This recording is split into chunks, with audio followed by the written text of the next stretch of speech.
right, friends, we're back, and you're looking at the second session of our Shane Wolford and Anthony Meglino matchup.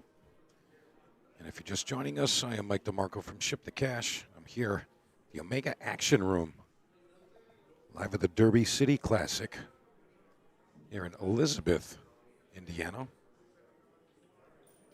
And we are now broadcasting to the Omega Facebook page and the Omega YouTube.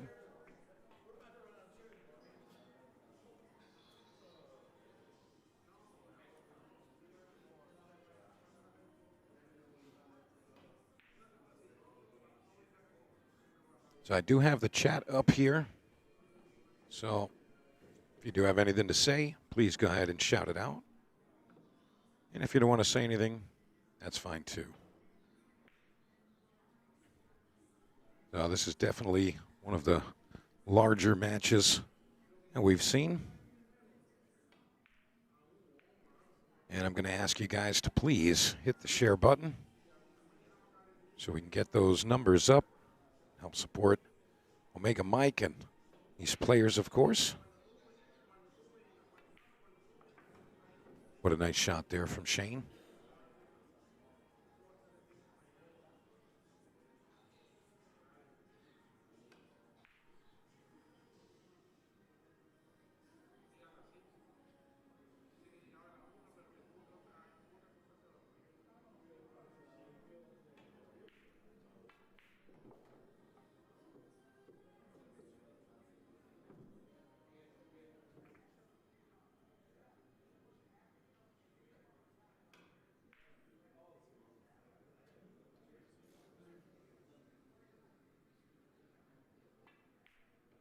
Now, please let me know what type of quality is coming through on your side.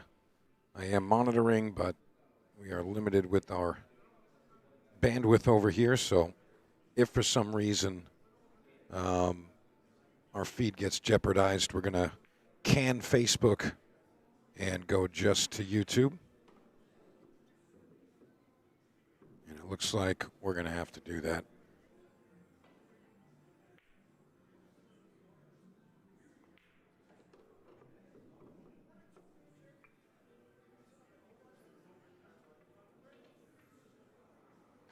All right, so that should put us in a much better position there. Now we should have some better quality.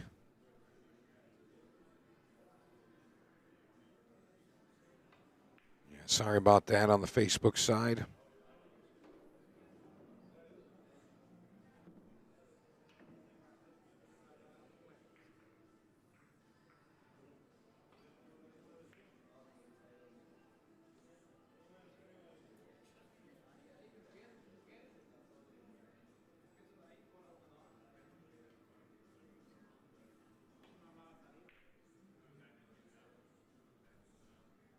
All right, so Shane Wolford put another one up.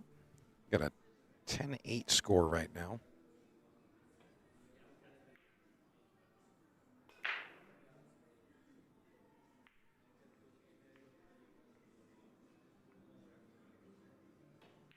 And Shane making a liar out of me. You know, his 10-ball break is usually pretty sporty, but to be honest, for whatever reason, his 10-ball break is not really holding up right now. So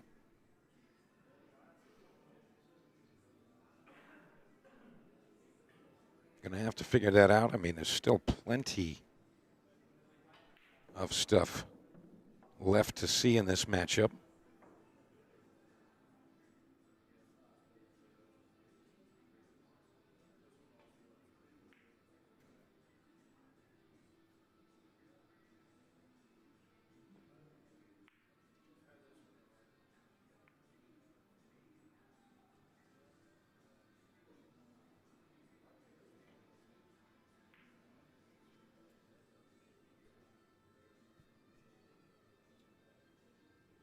Yeah, we mentioned that about the bandwidth there, so I had to make a little adjustment.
And again, please hit that share button.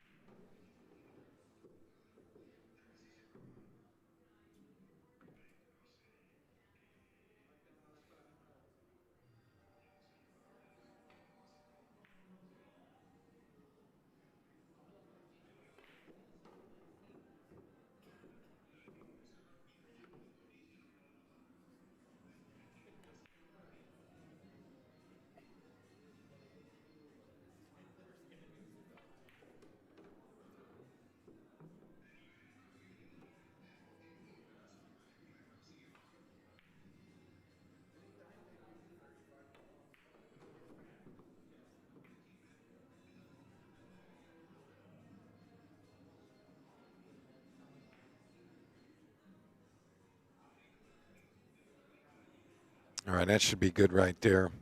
I'm monitoring the broadcast on a separate device that is not on the same network, and looks like we're doing okay. So I would just refresh your browser or whatever you're viewing on, and it should be okay.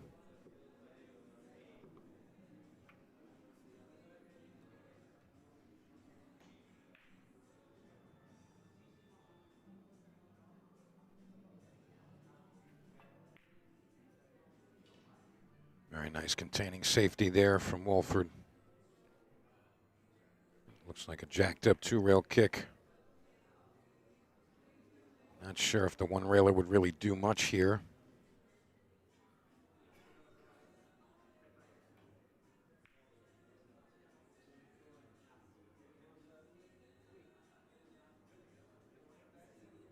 And my good friend coming in to say hey over here. How's Tim doing?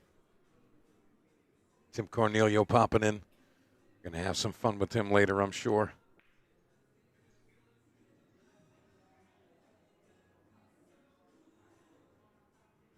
I'll tell you,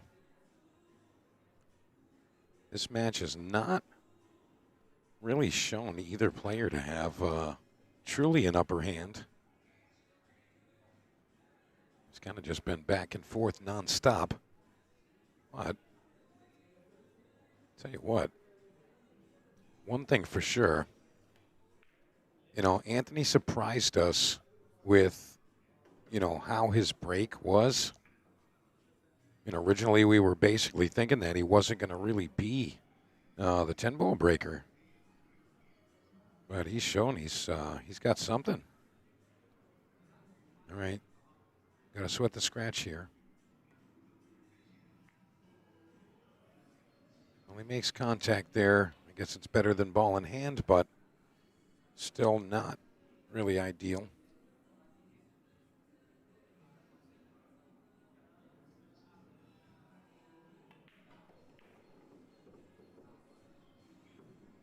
And Shane's going to get a nice line here on the 7. 9 ball's a little bit hampering for the queuing, but he should be fine, especially if the 8 ball does pass the 10, and it looks like it does.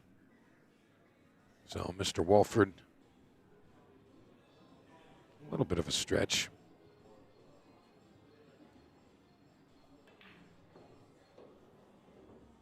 And he comes a lot bit short there. Not sure if he was trying to stay on the left side of this 8 ball. I mean, in any case, this is where he's ended. He's still got a shot. Should be just 2 rails. Put the 9 in the bottom corner. Yeah, very nice speed there from Shane. She's going to drag this one over to the right long rail. Should come out for the 10 in the same pocket.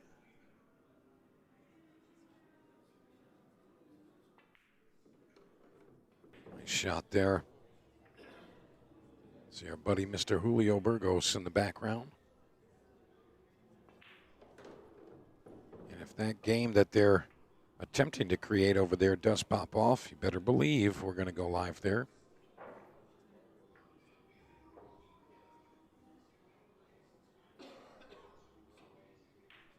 It's going to make us 10-9. So Shane brings it within 1. like I said, friends, you got to refresh your browser or something. I'm looking at the stream on an alternate device that is not on the same network, and it is not laggy. So that means it's something local to you. Like I said, I would just try to refresh your browser or whatever you're watching on. Restart the connection of some kind. Just, turn it off, turn it back on.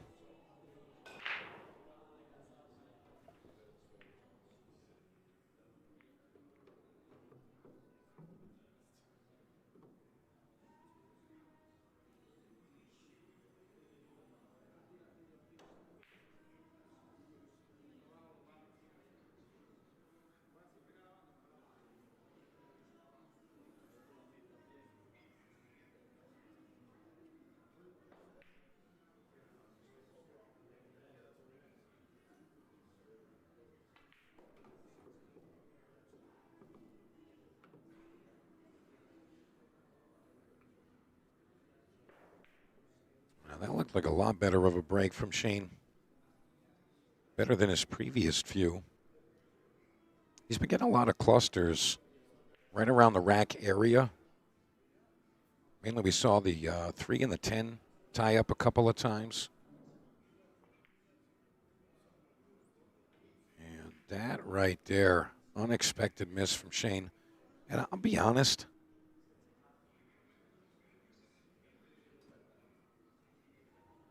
I feel like that was just an alignment issue. It didn't look like he really approached the shot, on a proper line.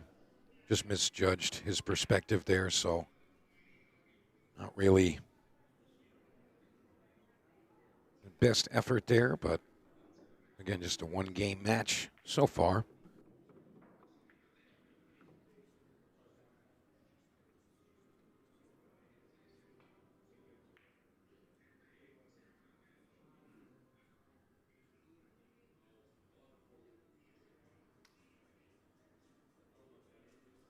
Yes, guys, these are pros. These are professional level players, 1,000%. 1,000%. Shane obviously coming from Virginia, and Anthony Meglino coming from Florida. Those are their local areas.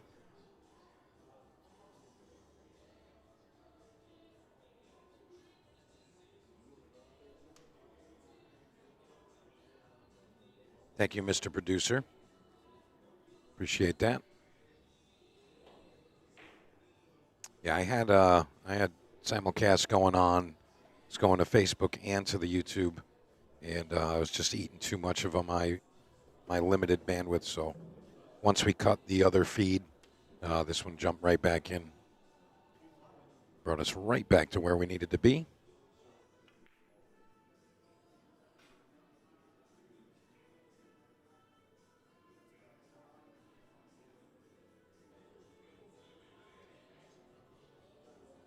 And some of these simple looks be some of the toughest shots, especially being close to the rail like that. But Anthony Meglino showing us why he's known as the top player of Florida. Probably a little deeper than that as well. Definitely a world-class player. Both of these players, of course. I mean, if they weren't, I don't think that we'd be seeing this type of points race. Most of the time, pool players hold on to their points. But in this case, they're throwing it up in the air.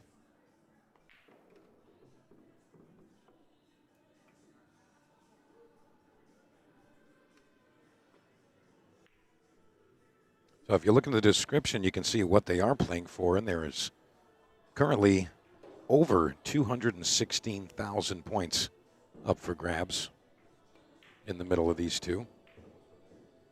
And that number has climbed, but that's the last confirmed number.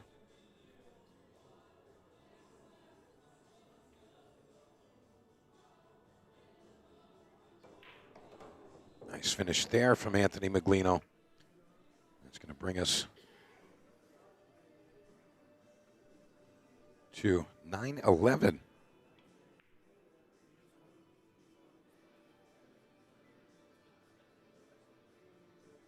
Love to see you guys' predictions. If you do have a prediction, please let me know.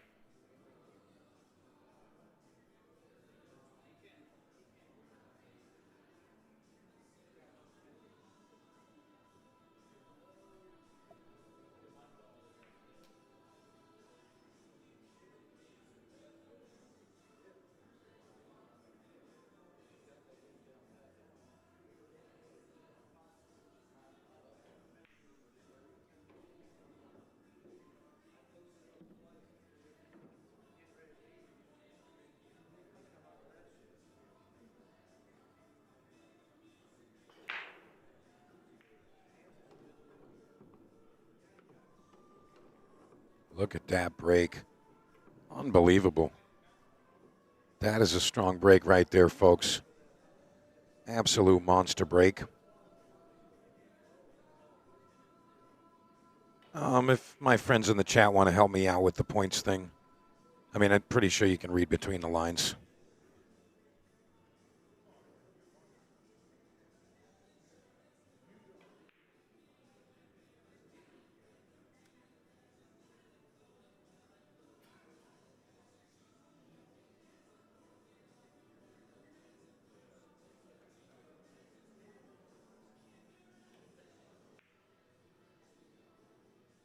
And again, folks, please hit that share button. I want to make sure we get those numbers up.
Tell you what, Anthony's looking so strong right now.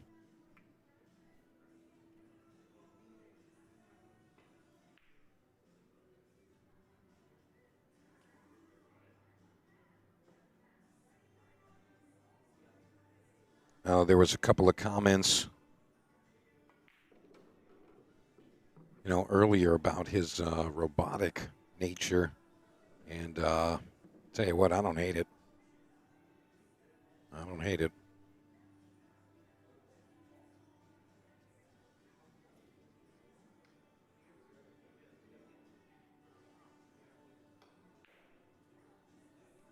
And, I'd mentioned earlier that, I got introduced to Anthony over in Florida. I've always heard of him, but never really got to see him in person. And, he really impressed me out there. So I'm at the International.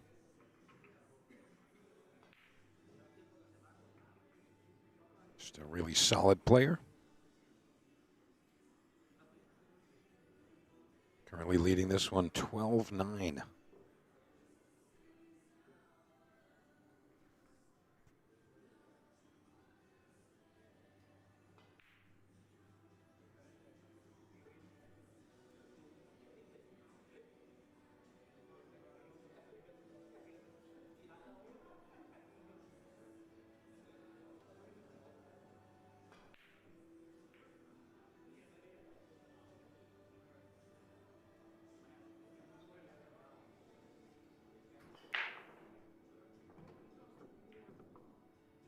And again, really nice break here. Really, really nice break.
Yeah, I'll tell you. I mean, I see you guys making a couple of comments about, like being nervous or, having some kind of jitters or something. But I'll be honest with you, I'm not picking that up, and I'm like in the room with him, like trying to feel that energy. I'm not getting that.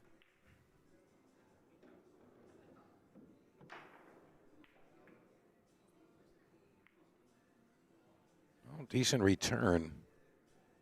Shane's not going to like that. He does leave the one ball open. The 9-7 still tied up in the top left corner. That's the yellow stripe and the brown solid. So still a little bit to figure out with those two. Nothing's really screaming out as a solution. Although if he can get the proper line on the 6, perhaps he can run into that 9-7. Could be a little risky, though, at that type of distance.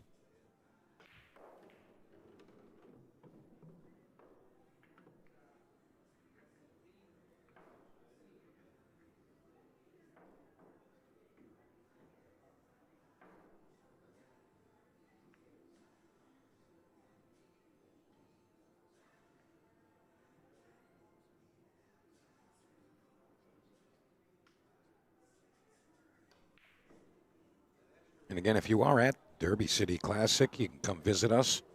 If you're not sure how to get to the Omega Action Room, you can go to any staff member at Caesars and just tell them you need to know where the Laurel Lounge is. Laurel Lounge. That's the name of the room.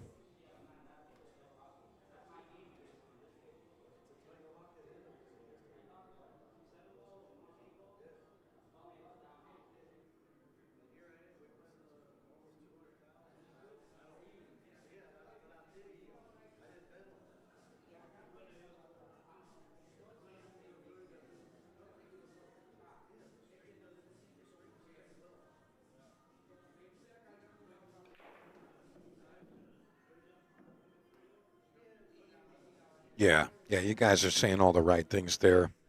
I mean, they both look like they normally do playing. I don't think either of them are nervous. I mean, I think they're just kind of, tuned into the game and doing what they do. I mean, they don't get to their level by playing nervous and dogging it. I mean, they bear down and get it done. So, I mean, we just saw Shane Wolford playing Guam a little ways back, and he was down quite a bit. And he managed to just make the most insane comeback and just get it done. And, I mean, I haven't seen Anthony in any particular matches recently, but I'll be honest. I mean, again, you don't get to where you're at, where these guys are at by, getting nervous and playing jittery. These guys are fine. This is what they're bred for. This is what they're made for. They're built for this stuff.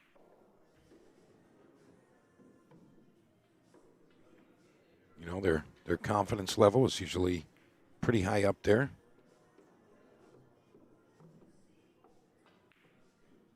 Oh my goodness. Talk about precision there. If he opened that,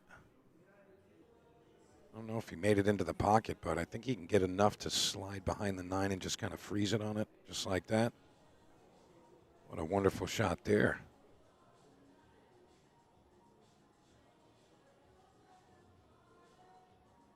Meglino with a really nice development for that 7 ball.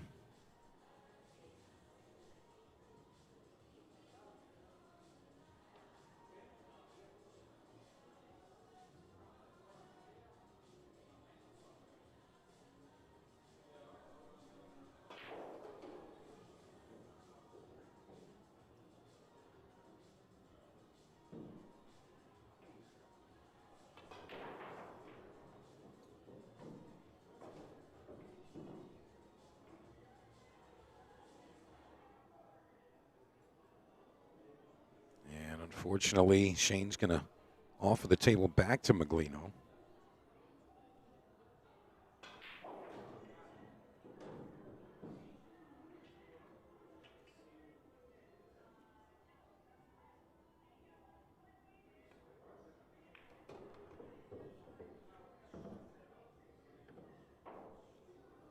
It was a little bit wide on that position, but, again, standard shot here for these gentlemen. Just got the ball in. Cue ball should come back.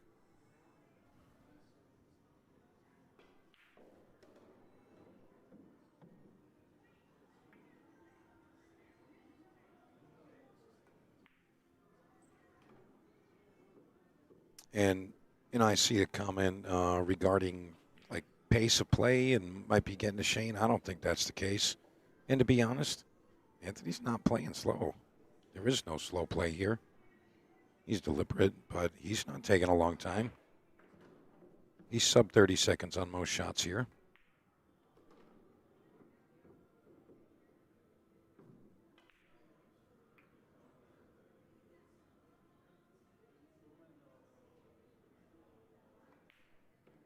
I mean, that was 7 seconds on the final 10. I mean, that's not slow play. Right, 13-9. Steamrolling, coming through. It seems like Shane's, coming with some little flurries, but not really coming with the heat to, like, pull ahead just yet. But again, that's why it's over 3 days, best 2 out of 3 sets, races to 30. These are not sprints. This is, a fair amount of play here and a lot of points up for grabs.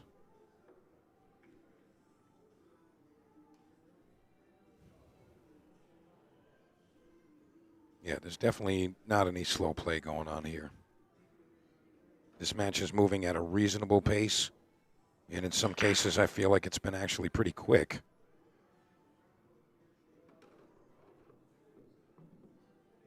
Seven ball's going to sneak in and ruin Anthony's hope to get that nice opening shot at the 1.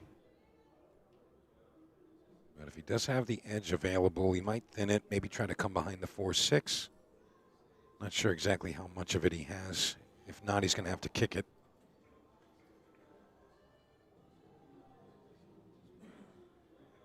Very nicely controlled there. Gets right behind that purple 4. Shane's going to come with a 1-rail kick. He's called it in the top corner.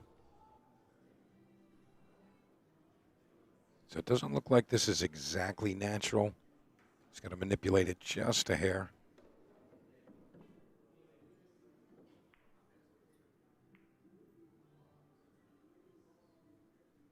And maybe a bit of good fortune.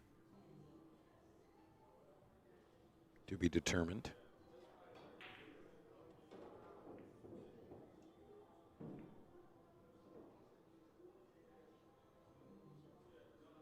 if he can't shoot it square in, then I do see him going rail first here. Right hand English, carry the cue ball down table.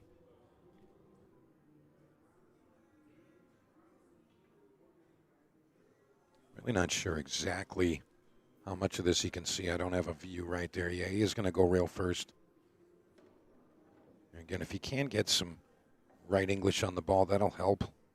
Carry the cue ball down table. Not sure his plan.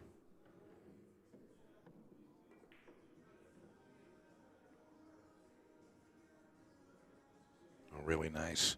So he actually drew that ball rail first.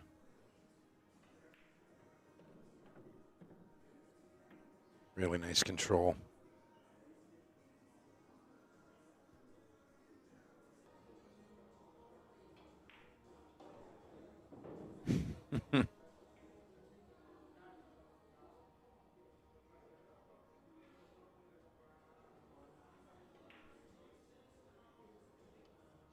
Ricardo, my man. Thank you.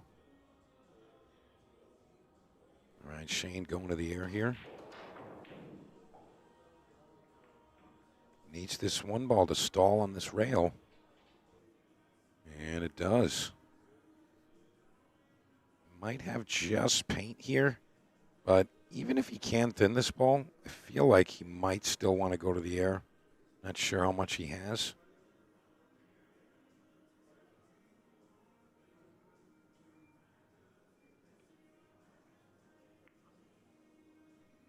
And he's not going to get contact to a rail. So ball in hand to Shane Wolford. Needs to run here. I'd like to see him put at least two together.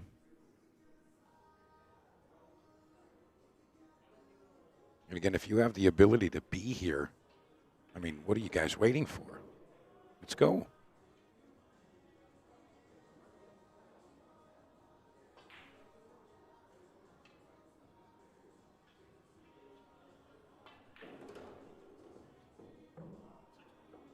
I'll tell you, so far, I mean, we're barely into the event.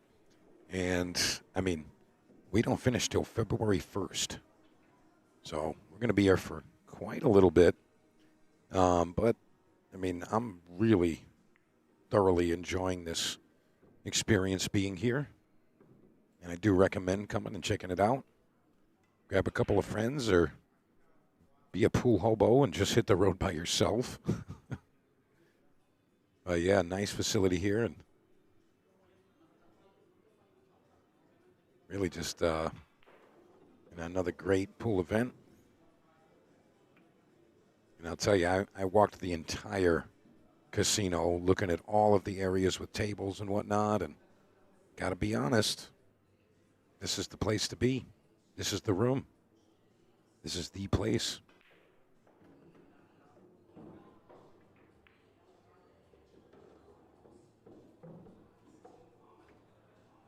Gets a little straight here.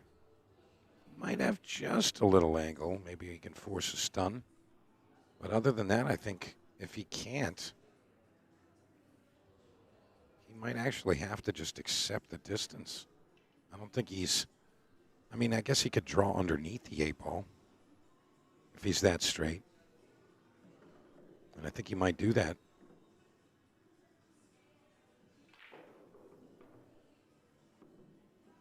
Wow. What a shot from Shane Wolford. Drawing it 3 rails from that position. Absolute monster stroke.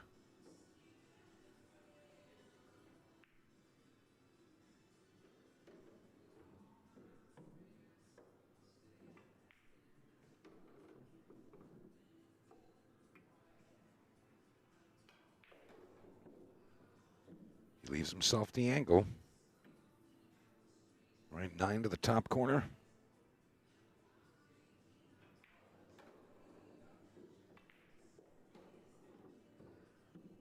Really nice control there. Shane Wolford showing you that he's still alive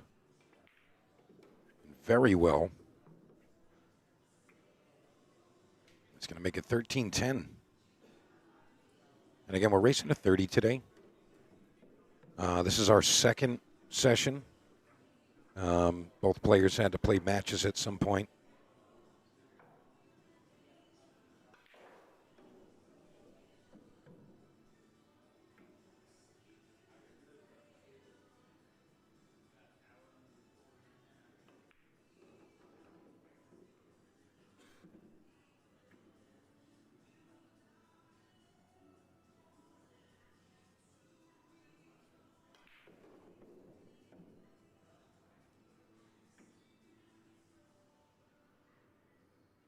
All right, so Shane Wolford. Let's see what he can come with on the break here.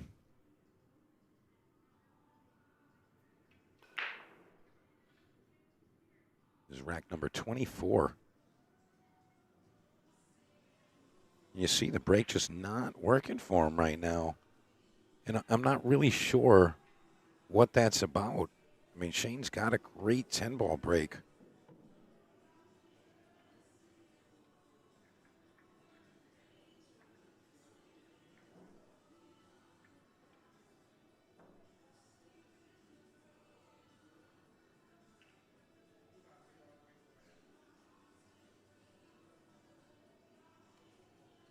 Sorry, guys, I'm not following along with the main event tournament matches, so I don't have any of that information for you.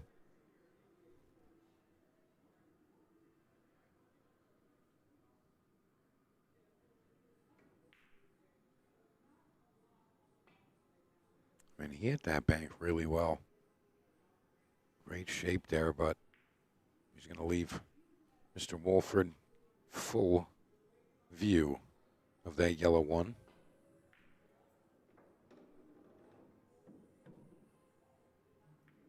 It looks like he's going to just kind of bank the one ball out. Try to stall behind the 5-ball, orange 5-ball.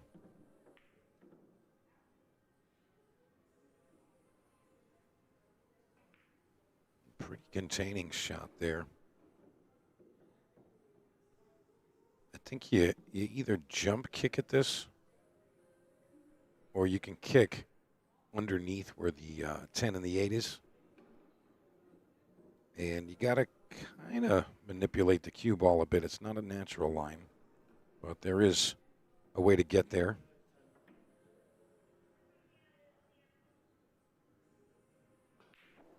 Okay, he's got enough to get by that 6. A little deceiving, the angle we had there. So I think he's called the 10-ball. Look at the control. Absolute flawless delivery there. Great shot.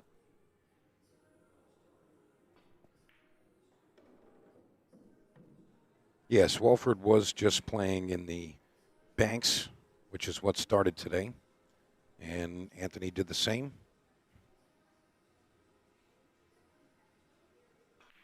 Yeah, they took a break for both players to play a tournament match. It's kind of funny how it worked. Anthony was going to go play his tournament match. He went and played it. They come back, and we didn't even know that they had started again. And they played 2 games, and then Shane had to go play his match. So I'm not even sure why they restarted if Shane knew what time it was. But, we stopped at 8-6. And then when we resumed, it was actually 9-7 to continue.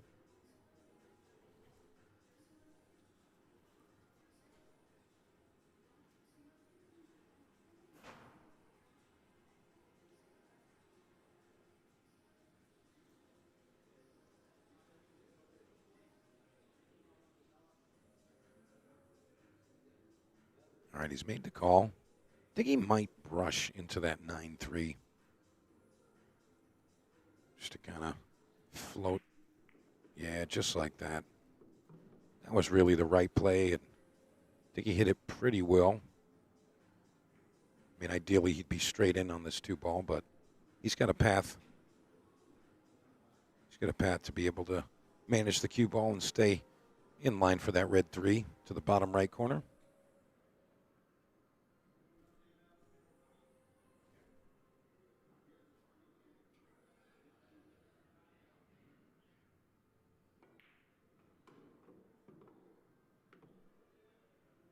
very nice indeed.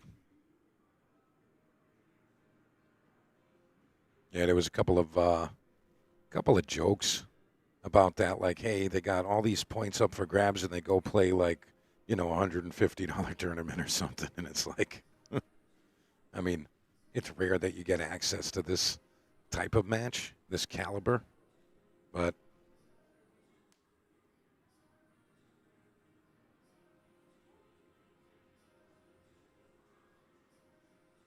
I mean, that's the reasons that you're here. I mean, you got to take every single possible opportunity to do something. Meglino getting better into that one. Shane letting us know he's not thrilled about it.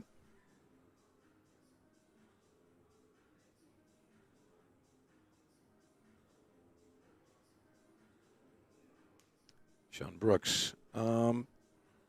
Yeah, well, I'll be honest about it. Like, being around pool and just seeing what certain caliber players do and knowing what to do doesn't really reflect what you do. Um, so I mean, there's plenty of players out there that have a ton of knowledge and they just don't put it to use, or they prefer to have a little bit more of a wild game. I'm the latter of those two things. Um, you know, there's a fine line between having fun and getting the job done, and you really just got to walk that line properly.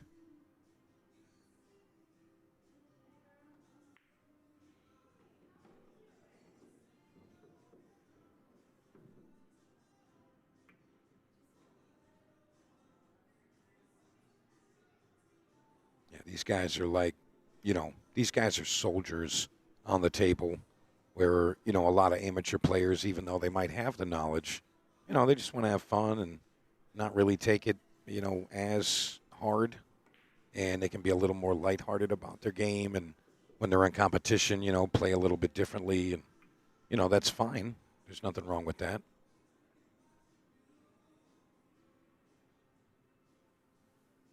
I think he might have to draw. He might be able to stay on the right side here. Very nice there. He can force the stun, or he can draw this back around the top side of it.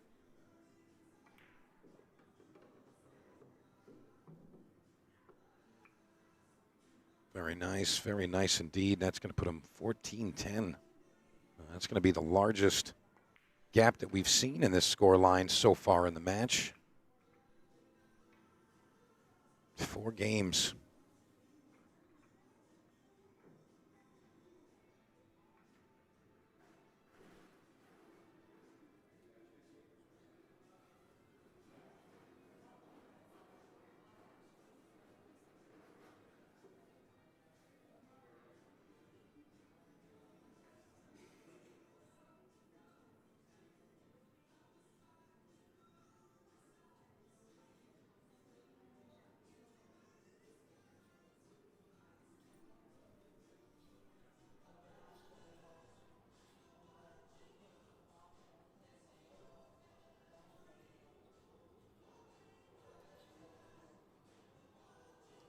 All right, here we go. Meglino now breaking.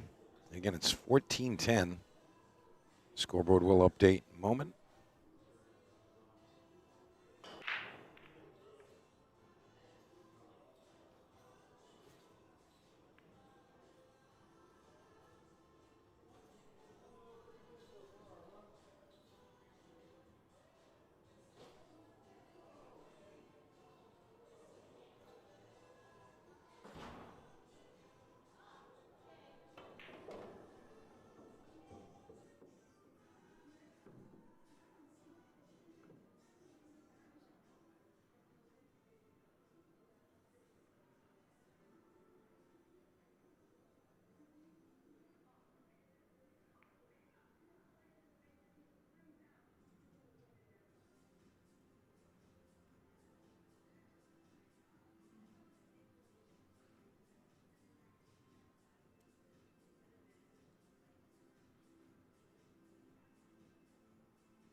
a tricky opener here.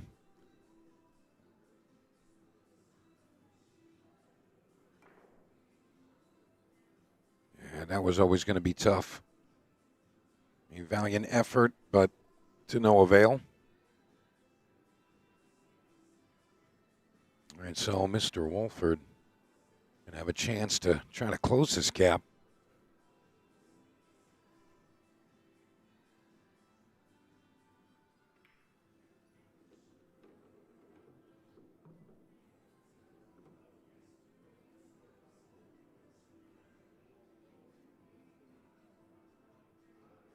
Thank you, Hair Pig. Appreciate that. Got to let him know.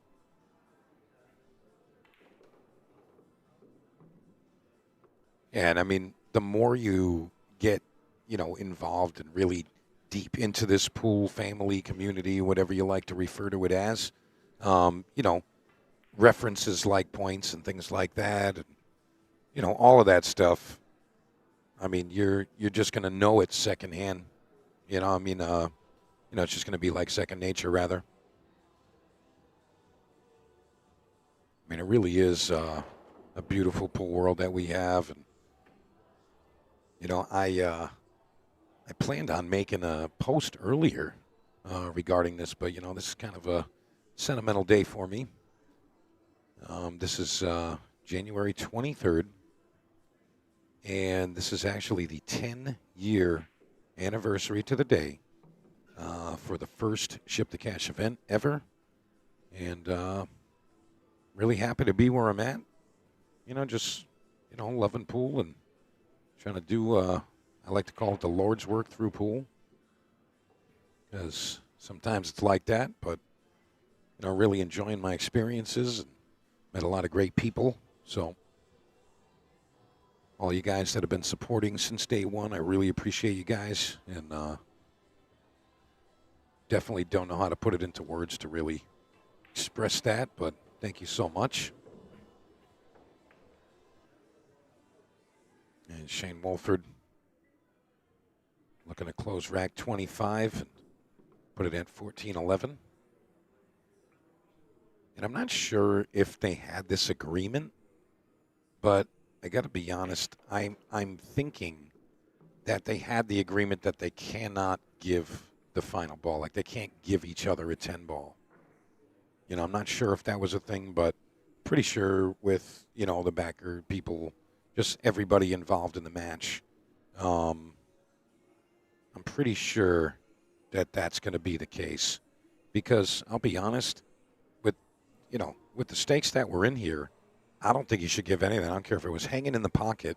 That could have been the shot that the guy miscued 1 out of 1,000 shots. You got to let them shoot everything. So when the stakes are high, just play it out. Just do it all. Play it out.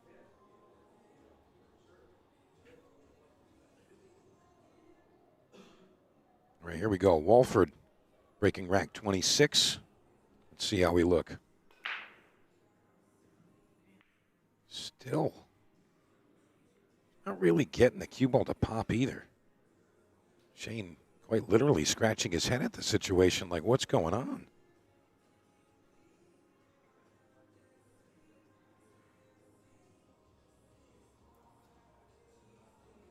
So Meglino going to take a quick look around. And not sure what he's determined there, but essentially he's trying to bank the one towards the top rail, top short rail. I think that's what his move's going to be. He might have changed his mind here. He's going to keep things in close proximity, which isn't as good as adding distance to the Eclipse, but I think that's going to be managed relatively well. I mean, Shane's got a one-rail kick here, but definitely not natural. Looks like he's going to have to spin it. I don't know if he's got enough space there to actually kick directly into it.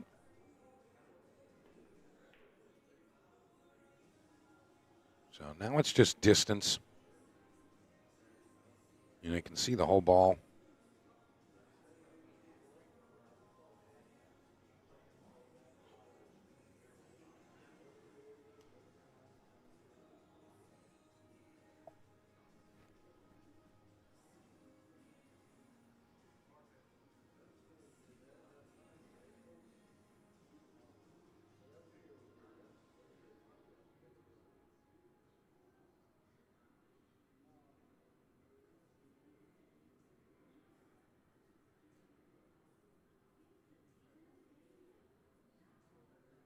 And I see you guys mentioning what a phenomenal shot that was. What a stroke.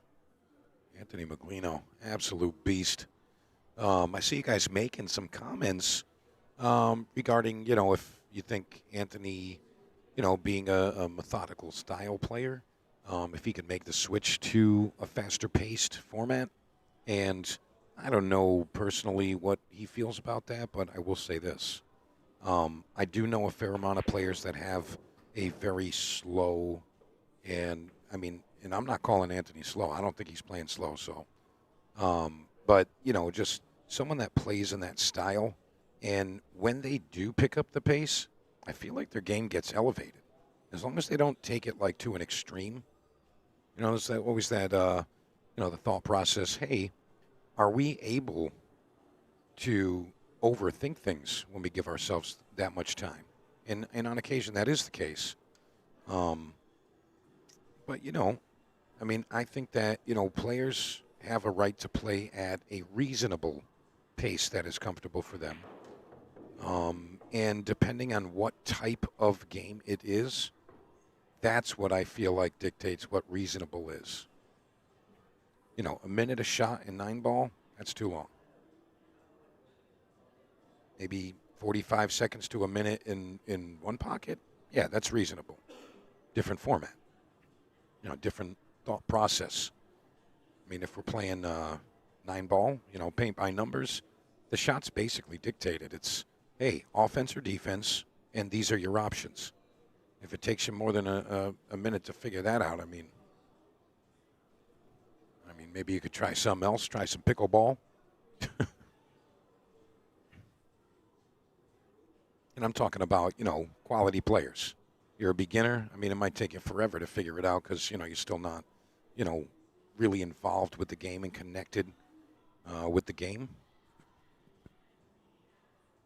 But there's a give and take and a reasonable time frame to execute, and I don't think either of these players are on either far side of the spectrum. I think this is a very reasonably paced match so far.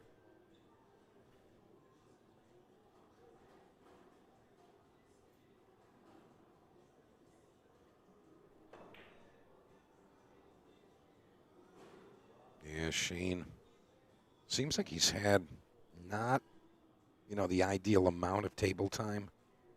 And I know that might sound funny to you guys, but earlier in the day, there was a time where Anthony won. I want to say he might have ran a 3-pack, maybe a 4. And Shane literally sat there. I think we timed it, and you guys kept me honest with the time. I think it was 28 minutes or 26 minutes or something like that, where, Shane just sat there while his opponent ran racks. And that can really change the way your back arm feels.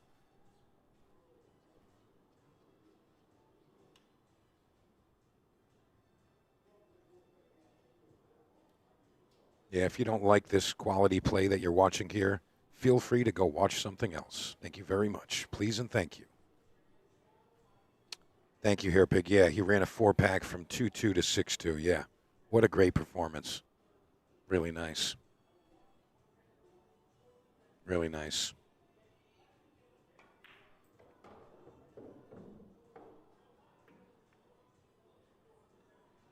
He slightly underhit that. He got a little favorable bump from the 10 to put him into a spot where he can see the edge of the 6.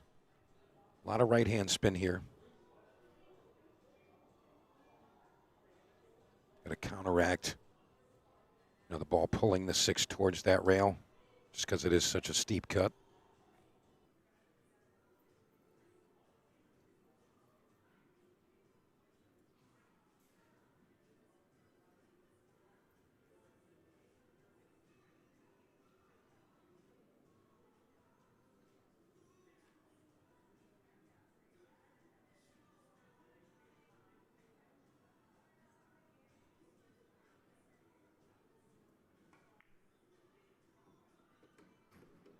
Came just a hair shy of ideal.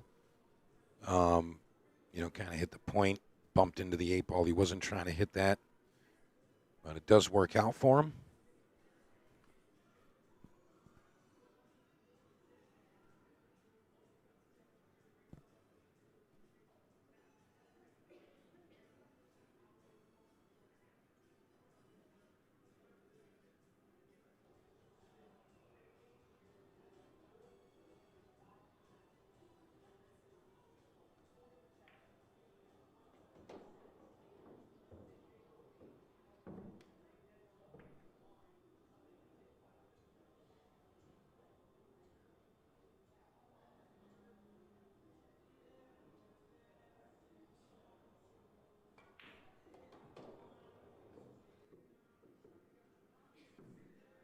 Really, really nice stuff here from Anthony Meglino,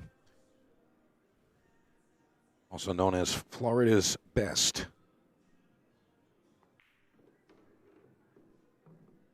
You know, and I'm not sure if I'm just making this up or maybe I did pay attention, but I'm pretty sure his pool name is the Megalodon. And I'm sure someone in the chat can verify that for me.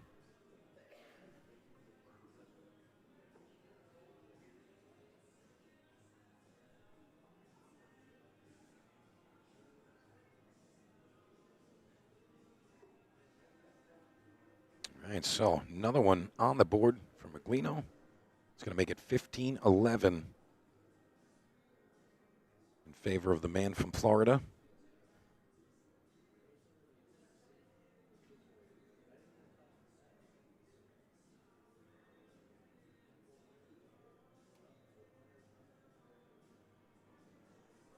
All right, here we go. Rack 27. Just about at that halfway point. Remember, folks, we're racing to 30. There's a lot of changes in momentum. And if you remember, you know, we were bringing up some of the older matches from a couple of weeks ago, a month ago. And, you know, Shane was way down in his match with Guama. And, I mean, you guys tell me, I'm pretty sure he was down at least 8 games with Guama, like, needing 2. And he ends up winning. I mean, he was down quite a bit.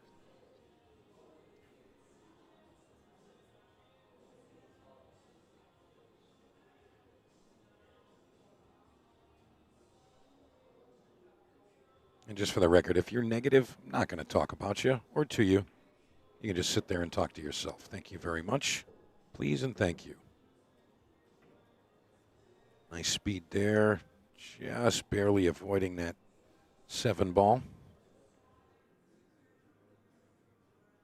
And I mean, when you're out there, you know, like staying in the zone like that, stay in tunnel vision, a lot of times, you know, like you kind of just go brain dead for a second. You know, I mean, a lot of players will tell you that. You know, sometimes you'll see a pro player playing absolute perfect pool. And, you know, you get down on a shot that's such a routine shot, and they just shoot it into the point or shoot it into the rail. And you're like, what just happened? And, you know, I mean, I've talked to pro players. They're just like, yeah, my mind went blank for a second. I don't know. I you know, went blind just for 1 second. You know, just a momentary lapse of consciousness. You know, it's like when you're driving late at night and, you know, there's no lights on the highway and you're just kind of driving in the thing. I mean, you know, you get that tunnel vision. It's just like that. Sometimes you're like, oh, what am I doing here? You know, your brain kind of collapses for a moment. But, I mean, we're all human. And these gentlemen happen to be somewhat slightly superhuman in the pool and billiards world. And I just realized that black 8 ball is hanging in that top left corner. Even realized that. It's barely noticeable. Let's see if Meglino can walk this 7 into the 8.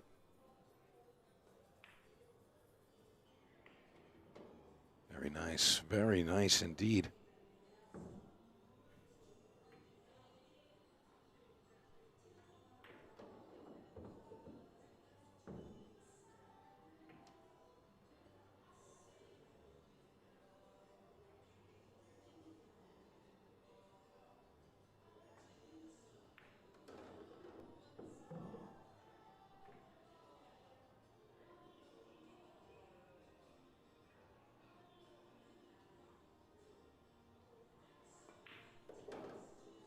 There it is again. Meglino taking rack 27. Going up 16-11. But now with a 5-game lead. Again, that is the largest point spread we've had so far. But everything's okay.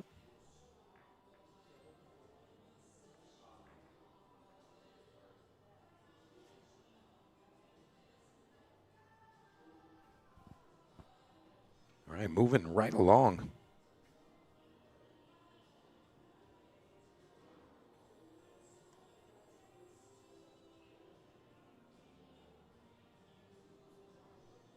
All right, here we go. Rack 28. Meglino leads 16-11.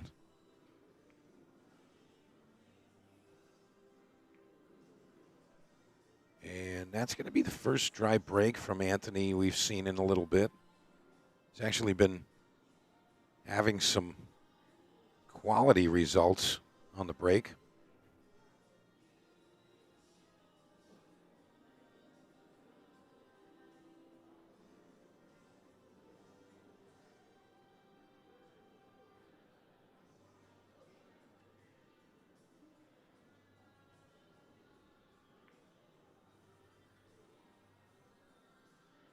Okay, LCD, last chance.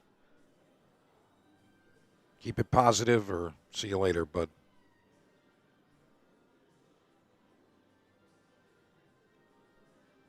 Nobody wants to hear that.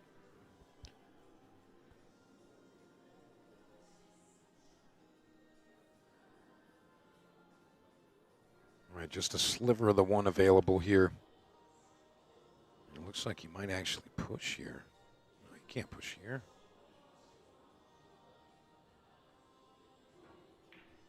Oh, yeah, he had enough. Look at that cue ball. Here's the question. Did he leave it, or is that 3 blocking? Really tough to tell.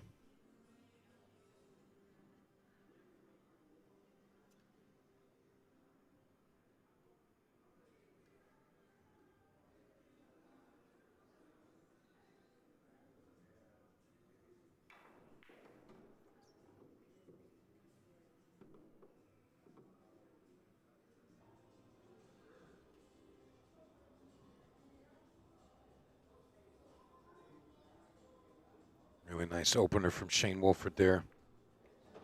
It'll be a little touchy, and I'll be honest, I can kind of feel what's going on with Shane right now, and like he wants to build up some momentum and get that back arm moving, and string some racks together. But it seems like he's, he still needs to like kind of power walk before he starts running and jogging. If you get what I'm trying to say here, like shoots the first one nice, second one nice, and then kind of rushes into it as if he's like already worked into that momentum, and he's just not quite there yet. And I think he needs to just be a little bit more methodical as he works himself back into the table. You know what I mean? It's not a secret. I mean, Meglino's been playing super solid here, and he's taken the majority of the table time. Shane's really just kind of waiting for those opportunities.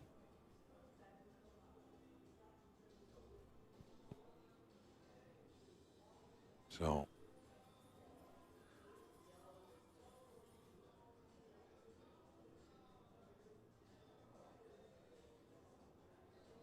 Greg McAndrews, my man. Hope you're doing well, buddy. Haven't seen you in a bit.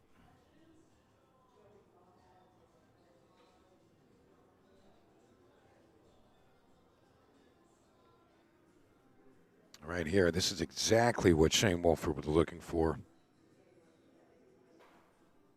I'm pretty sure he can go just straight draw, just stun it straight up the table. Just like that. I think he wanted to catch the rail a little bit more and go all the way up table. So he's going to be sharp on this 4-ball.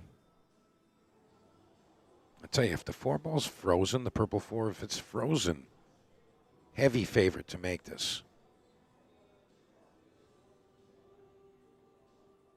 Really all about cue ball positioning.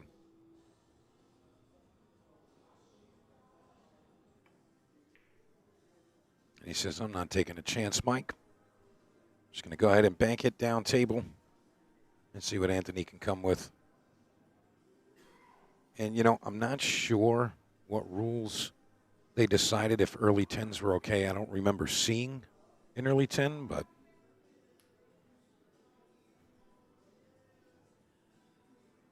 definitely something I'm going to ask.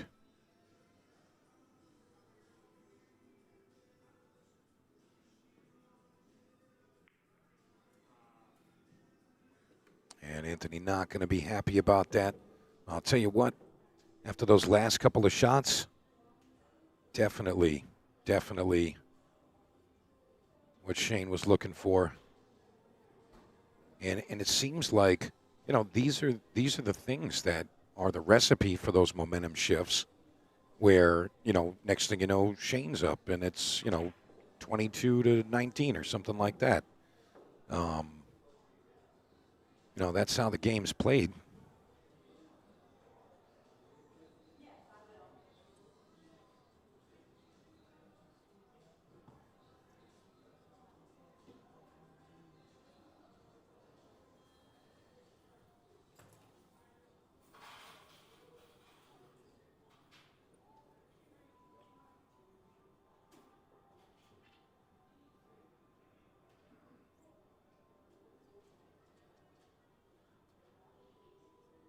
All right, no, the mic cut off for a second there. That was my fault. I just had to talk to my good friend, Miss Chrissy Perlowski, the Jersey girl herself.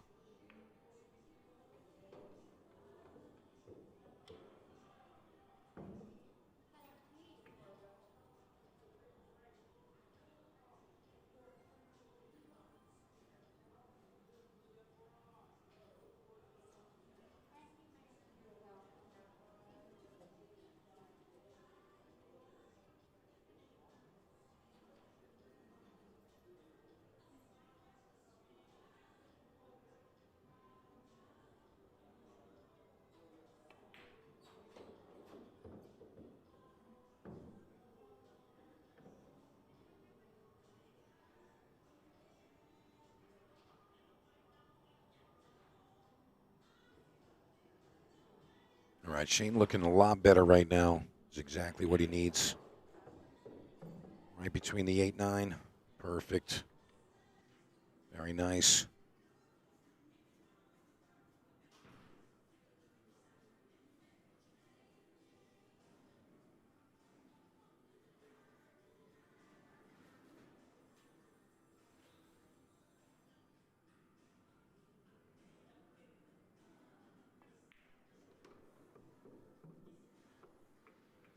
Yeah, I see you, Sean Brooks, and I'll just be honest. Like, I hear what you're saying. I don't want to go down that rabbit hole.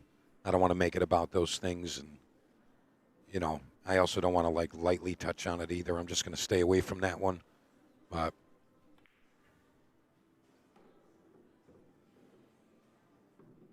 all right, here we go.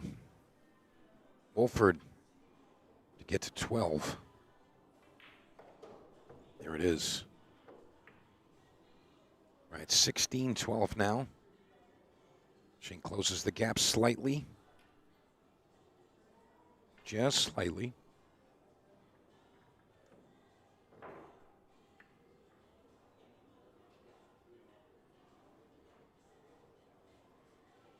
Again, if you guys want to come visit, come on down. Or come on up, wherever you're coming from. Come on over. And we're going to be here all week long. And we're here till February 1st. It's the final day of the Derby. That's going to be a Sunday.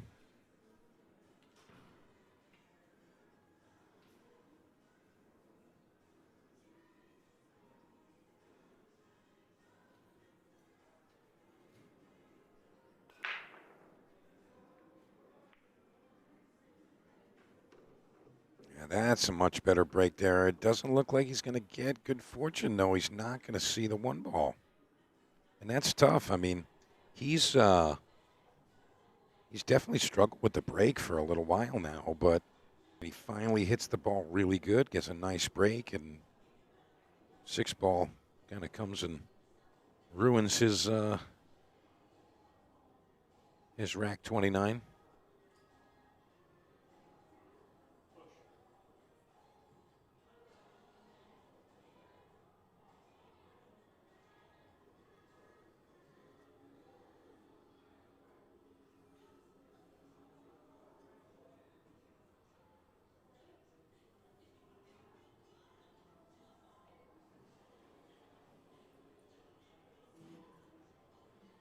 Yeah, there's plenty of forums to talk about that stuff, boys and girls.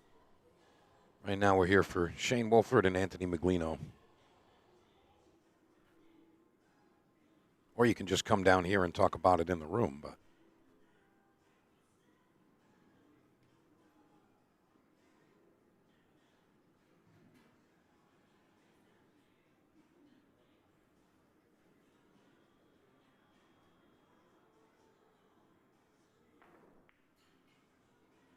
makes the contact, but where's the cue ball going to end?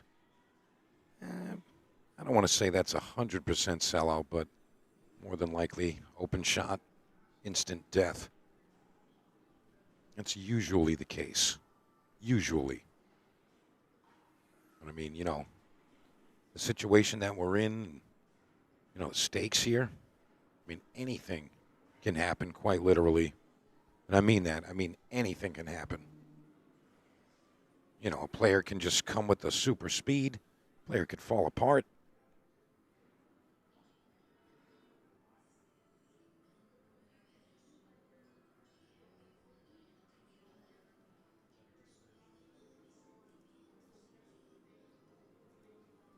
Yeah, Jonathan Gates, yeah. Yeah, that's the right thing. Yeah, these guys are true professionals. They know how to take it when it's going good for them, and the opposite. They can take a beating too, so it's the way it's supposed to be. And honestly, that's why they get the respect that they do.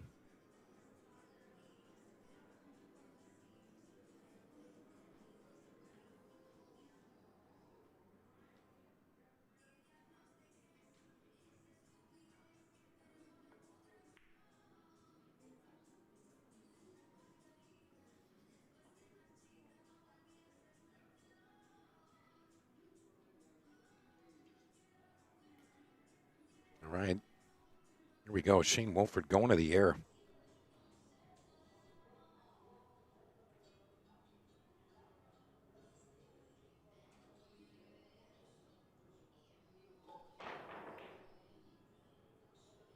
Great contact there. How about that for a return? Pretty sporty. Pretty sporty.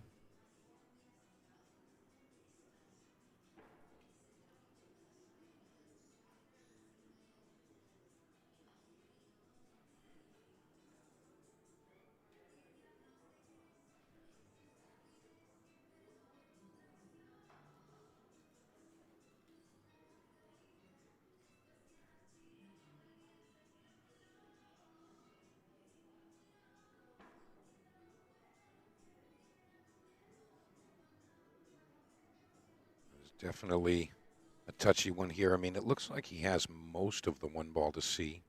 Obviously, the purple four blocking some of it, but I think he's just going to try to bring the cue ball back down table. Bank it behind the two, keep it on the right side of the table. You could do that also.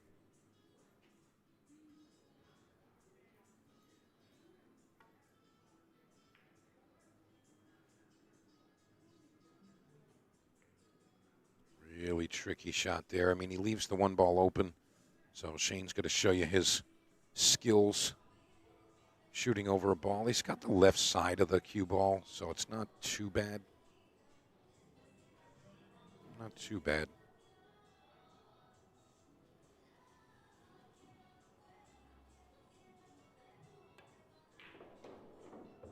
Narrowly avoiding the contact on the two, and that really helped out.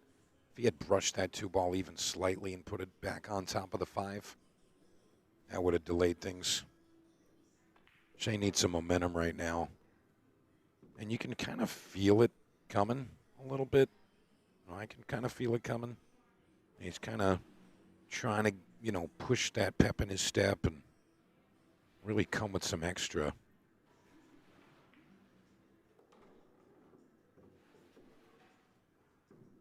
Nice shape there. You got to like Shane to get out from here.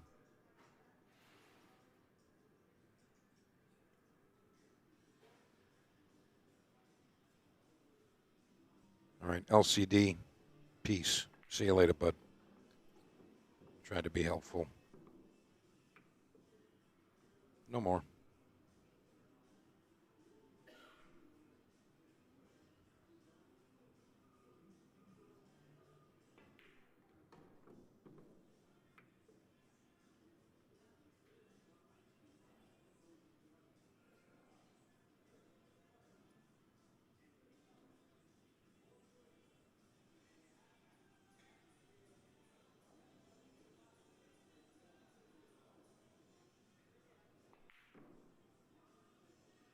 That one's going to sting right there.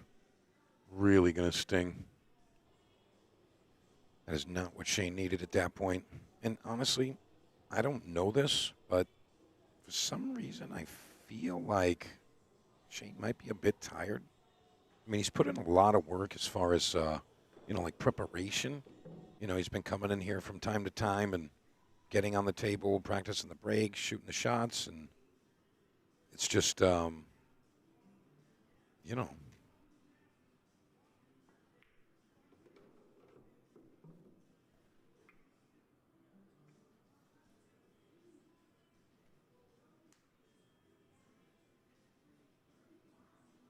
seems a little off there. It's not just, it's not because of the missed shots and things like that. It's just doesn't seem like he's got that same enthusiasm as I saw yesterday at certain points. He looks a little tired, my opinion. But all speculation, of course.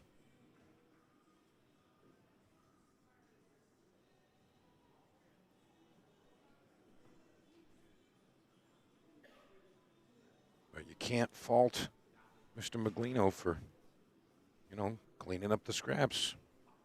That's what his job is to do. Brings it back to a 5-game spread here.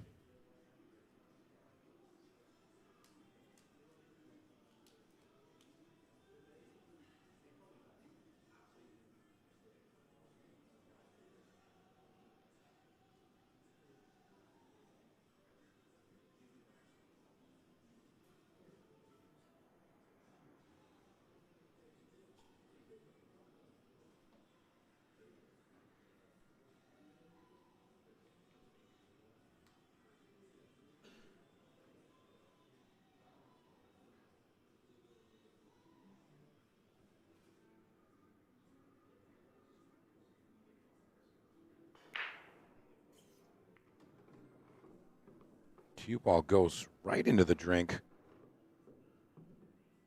And again, another opportunity for Shane to kind of climb back in.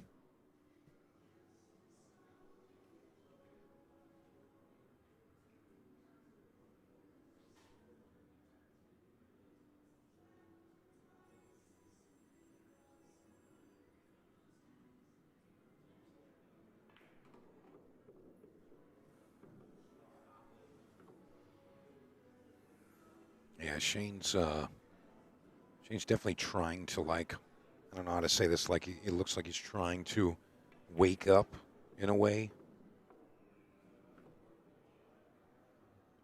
And I know it's really subtle, but some of the body language maneuvers that I see, kind of help me see those things because I've actually noticed them about myself when I'm not fully energized.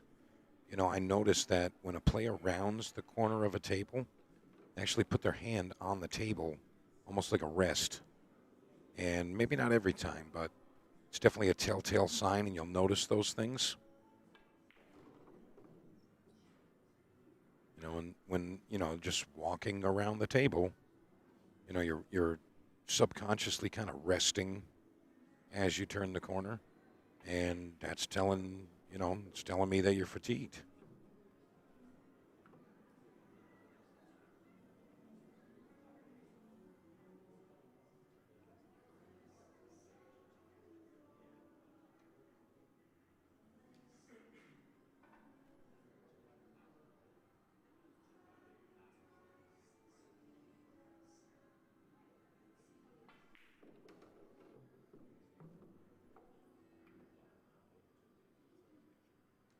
Those are those subtle things, kind of the unspoken things for the most part.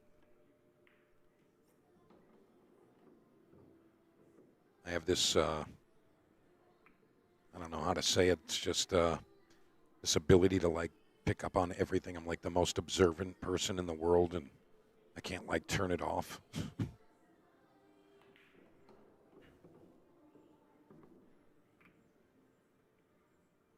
Really nice speed there. This should be a comfortable 10 ball to take rack 30.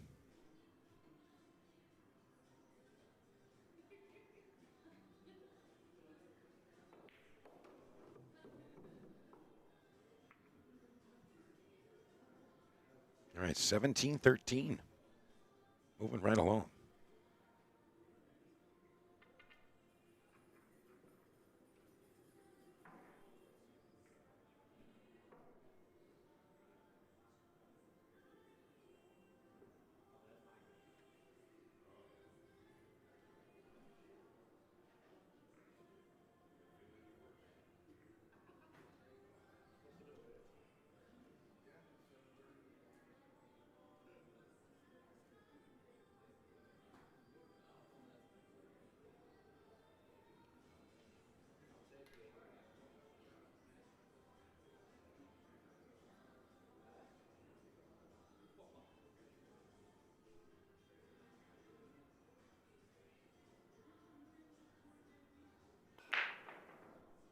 That looks a lot better.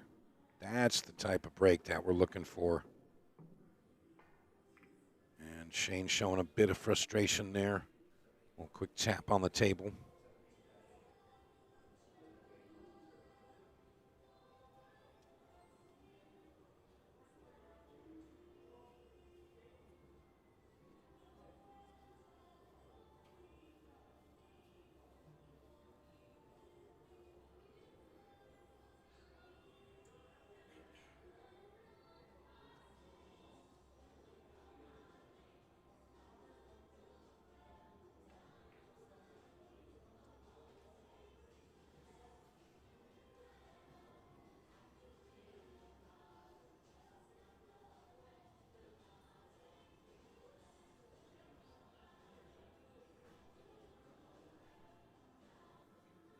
I mean, you guys have seen 30 racks of pool.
Yeah, Shane's having a really rough time.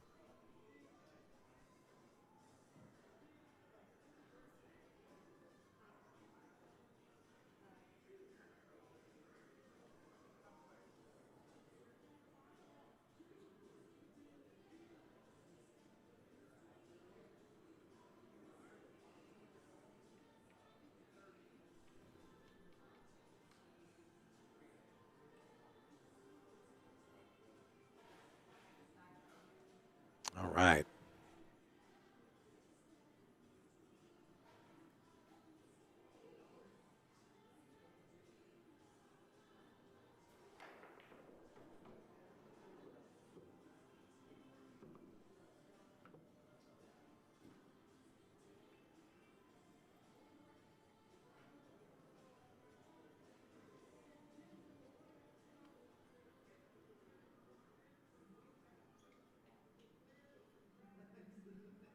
All right, LCD, try again tomorrow. Sorry, bud.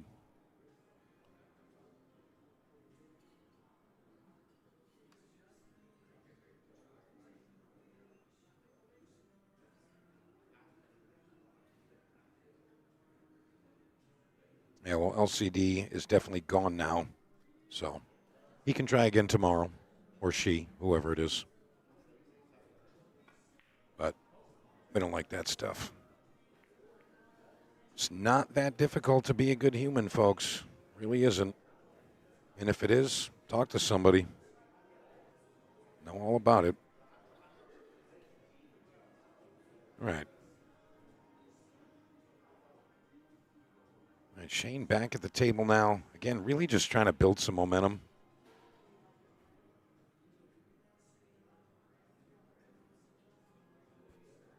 And it seems as though, like he has that determination in his mind. But it's like, you see, like even just touching the table, moving like that, I feel like he might be a little tired. Not 100% sure. But I feel like he doesn't have that full Shane Wolford, chest out, stomping around the table type of mannerisms right now. And I mean that in like the most positive way. It's like, normally when Shane's performing his best, he's just, a very, powerful presence. And it seems like he's a little bit diminished right now. I am not a meanie.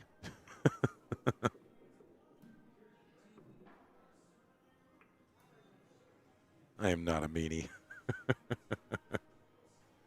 I mean, the bottom line, though, if somebody's not being positive or just, yeah, you can do nothing if you want. But, and you can root for one player over the other, tell them they're not as good as the other one, whatever. But, like, that dude was he's just looking for attention. And we're going to give him the best attention by, like Greg said, dismissed. Dismissed. All right, there we go. Shane going to make it 17-14 now.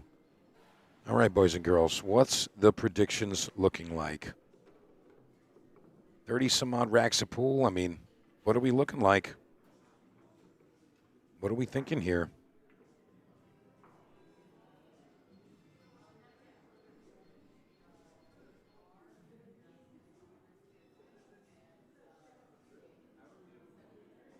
Yeah, Jonathan Gates. That's what I'm pointing out, yeah. Greg McAndrews, I want to say they're 4 1/8 on this table here, pocket size.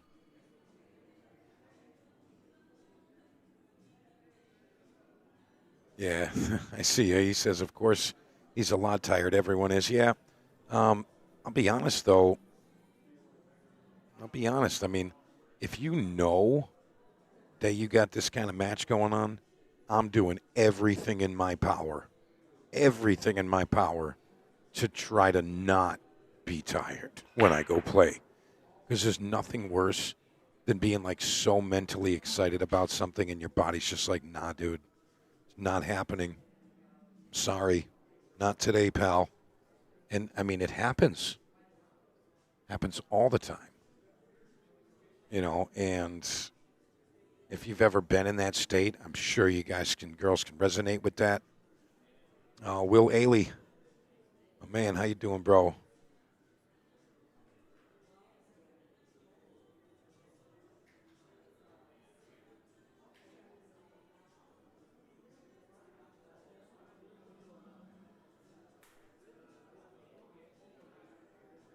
Raul, there's a lot of other options that you can get involved in. There's a ton of league options, and I'm not going to like go down the list, but I'll just tell you some of the newer leagues offer $100,000 for their first place team, and you don't have to be a certain age. So there you go.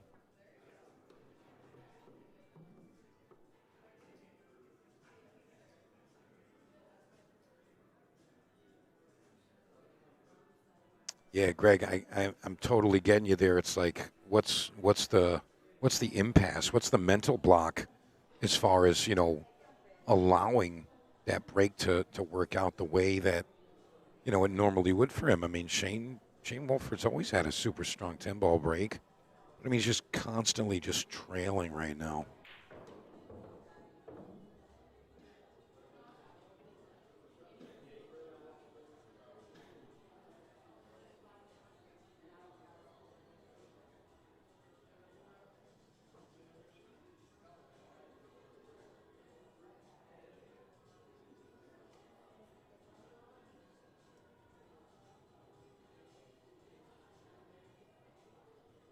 Really tough queuing over the 9-ball here.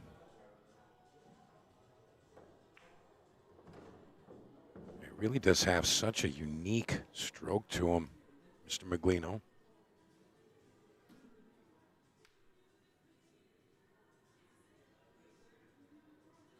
And I'll tell you what, I mean, Anthony seems like he's very fit.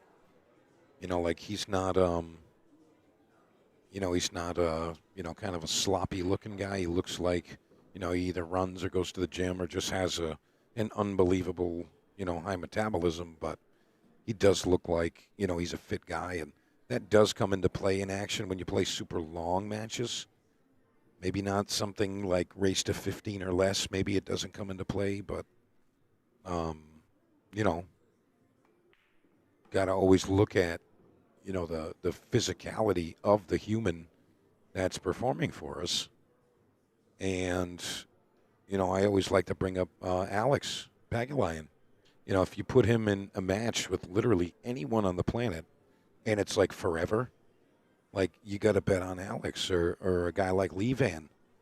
Super light on their feet, don't burn a lot of energy, and they can kind of just, outlast whoever. Those are definitely factors. When you're playing a long set. So I mean, you could take someone that's a favorite in a match and have them playing someone that's a slight dog, but the dog is a little bit more physically fit or a little smaller, like just a small person.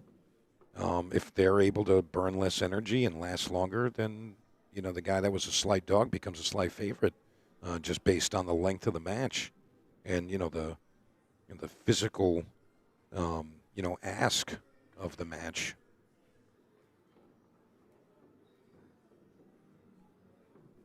And you can see when there's no decision to be made, like it's very self-explanatory. Anthony moves very quickly. He really does. I mean, in certain situations, maybe he's really just trying to make sure that he's not making, a rash decision or something like that. But, aside from that, I mean, if everything's just kind of cut and dry, he moves really quick. A couple seconds here, a second there. Yeah, Jonathan Gates' body mass plays a huge part in pool. Absolutely. Exactly.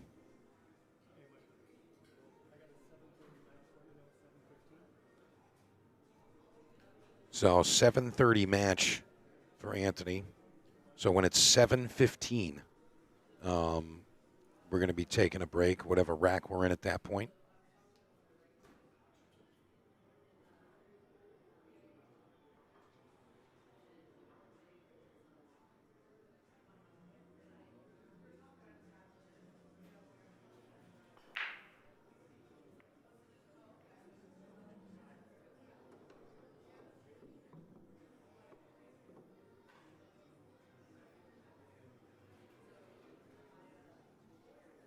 And I'm just setting an alarm over here to make sure that we don't miss that chance. Hopefully you guys will be able to come back with us for the conclusion.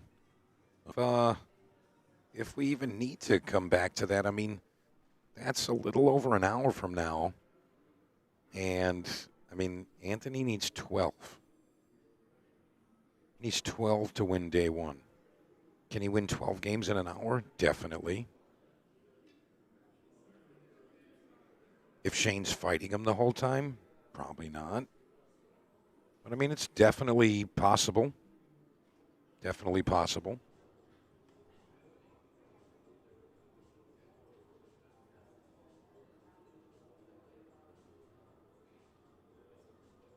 And again, if you guys haven't hit the share button, please do that.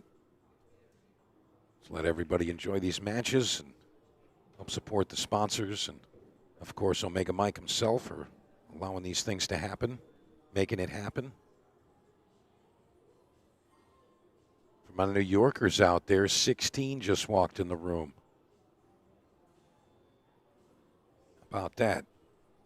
Oh, well, that.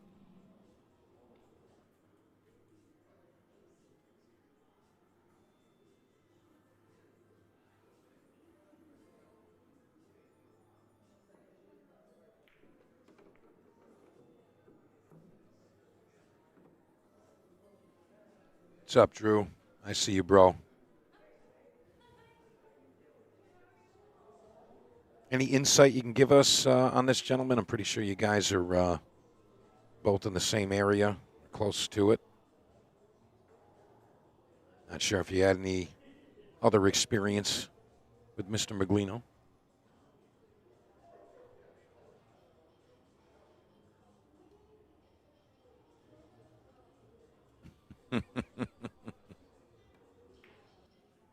I see you, Greg.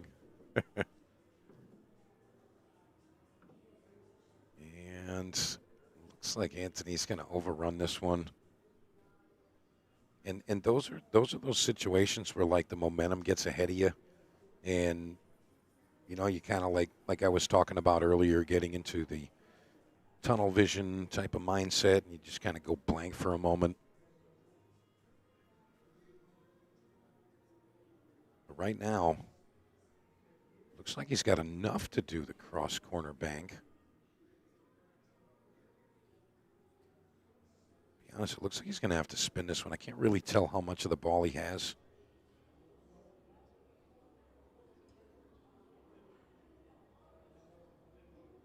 So he might even run into the 6 ball off that top short rail if he does play that. Well, whatever the case, Anthony's got a plan here. Okay, he had way more of that. I didn't think he had that much of it. And how about that result? Looks like he's left Shane just a bit of paint on the orange 5. I mean, standard shot here. You're just going to, thin it towards the green 6. Send the cue ball back right around where he is now. Not sure he's got any other obvious options. Yeah, he needed to get it to hit the 6. Good fortune there, hitting the 9. So again, just leaving the backside of the 5 to hit. Although it's a tricky shot here, does have the opportunity to thin the 5, then go 1 rail and go behind the 6. That line is on. Got to play it with some left spin. And obviously the cue ball squirts when you're hitting the side of the ball, so it's tough when you don't have the whole ball to work with. Sometimes it can kind of create that illusion. And you end up shooting square into the 7. I've seen that happen many times.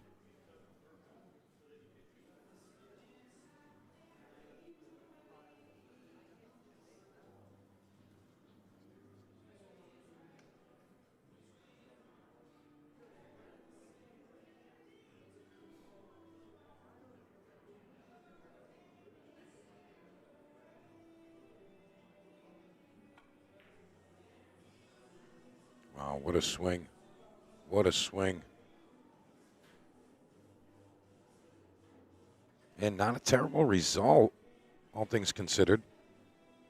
You see Shane bank the 5 ball back right by the 10 ball, trying to stall the cue ball into the 6.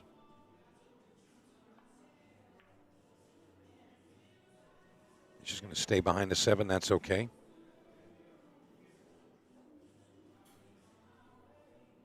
Only 2 options really here. I mean, you can kick at it or you can jump at it.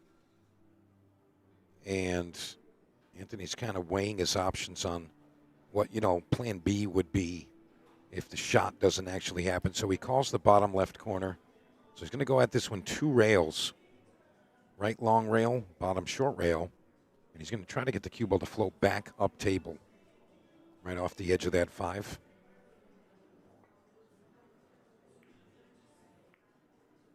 See the speed he hit it there. I want to hit it a little bit thinner and avoid that 10.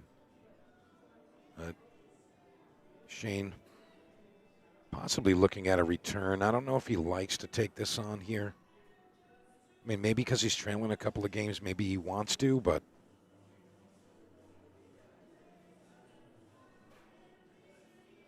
a lot of times situations arise in a game where it's not really right or wrong to shoot a certain shot. It's preference, where it's like, hey, I know the, bank it up table and draw and stick on the 9 ball way better than I know the thin cut with inside and come above the 10.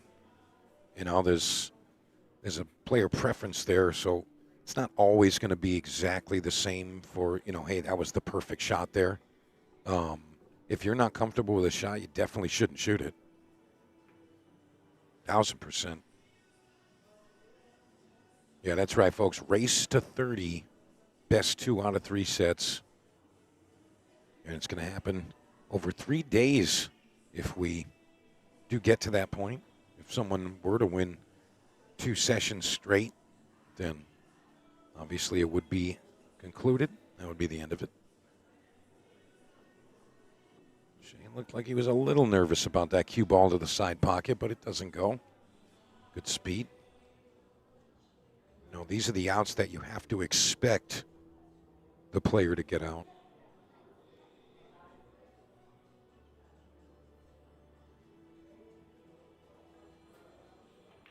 Yeah, that's right.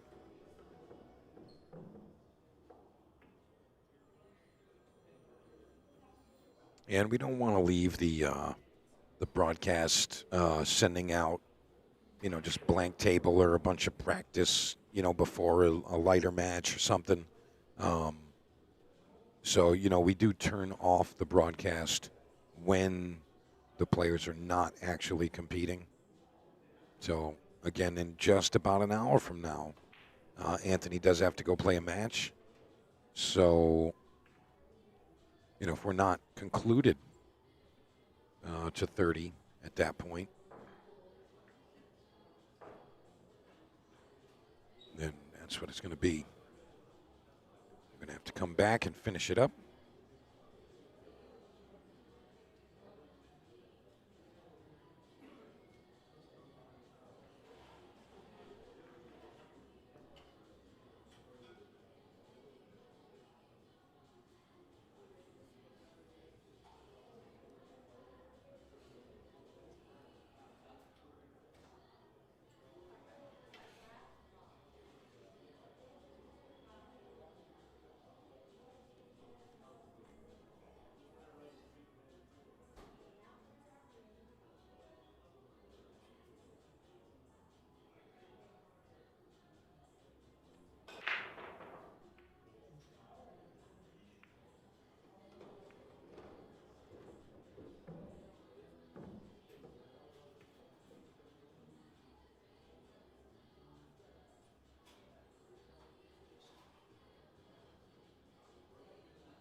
All right, looking pretty good here. I don't see any major, hurdles for Anthony here. But again, I got to go back to what's going on with Shane's break. Folks, I have to tend to something quickly. Couple of things going on in the room, and also something outside of the room. So I'm going to put up that right there, and I'm going to be back momentarily. So don't go anywhere. You're going to get room sound slightly, but I'm going to be right back. So guys, cover me in the chat if they don't know what's happening and they're freaking out. They're like, why can't I hear a guy talking right now? Well, you can tell them. I'll be right back. All right, I'll be right back.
All right, I'm back with you, folks. Sorry for the brief radio silence, but I am back with you.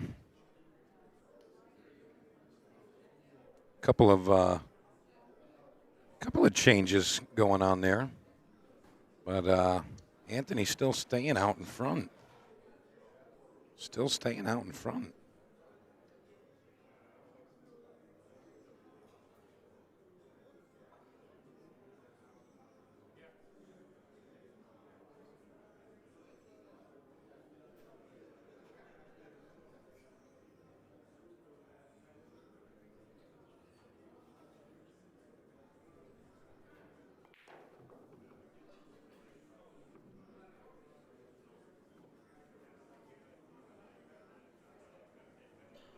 Yeah, it looks like, Anthony's just staying kind of like slow and steady wins the race, and not so much emphasis on the slow, but more on the steady.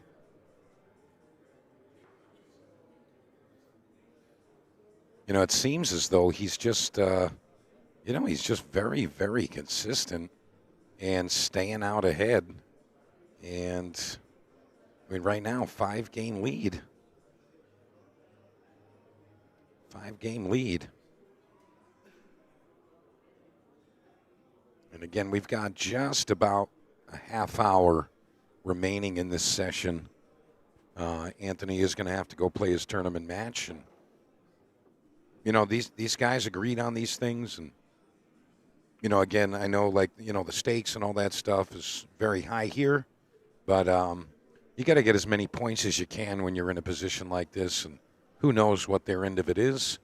But, you got to take every possible opportunity to earn as a pool player, especially a traveling pool professional.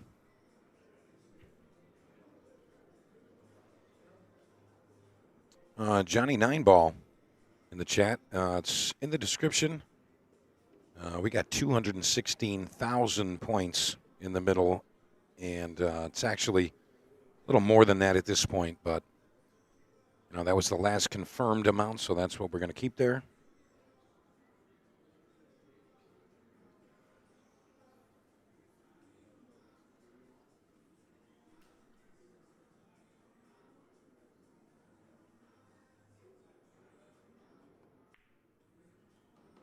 Very clean cueing on that 6-ball. A little close to the rail. Not too bad, though.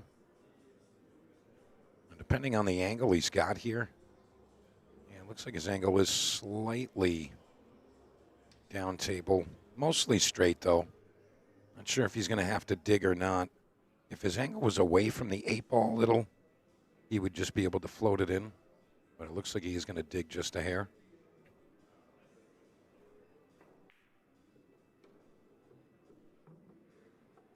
Really nice shot there.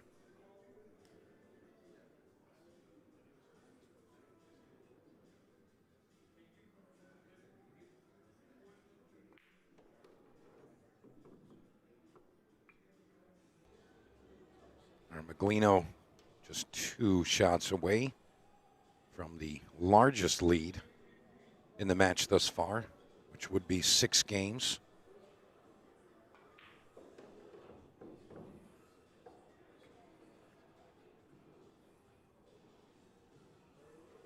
And you can kind of see the expression on Shane's face. He's just not enjoying this right now. And, I mean, who can be enjoying being down in a set? But,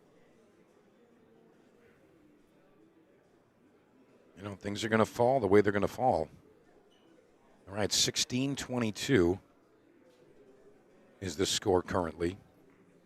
And again, 7-15, whatever rack we're in, right around there. We're going to take another break, unless somehow someone manages to get to 30 by then. 30 minutes, 8 games, 30 minutes, that's pretty tight. I don't think we're going to get there.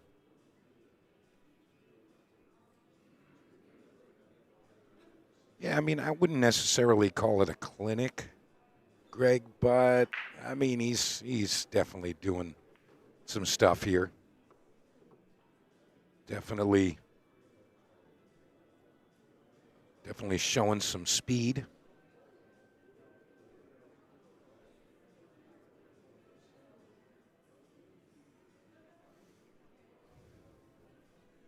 Yes, Donnie, this is the first set. I'm sure you're rooting for your fellow Floridian. But yeah, this is the first set. Best 2 out of 3 sets. Races to 30. And there is no change in anything. If it goes 1 set apiece, there's no change for the third set. It's just races to 30, and that's it.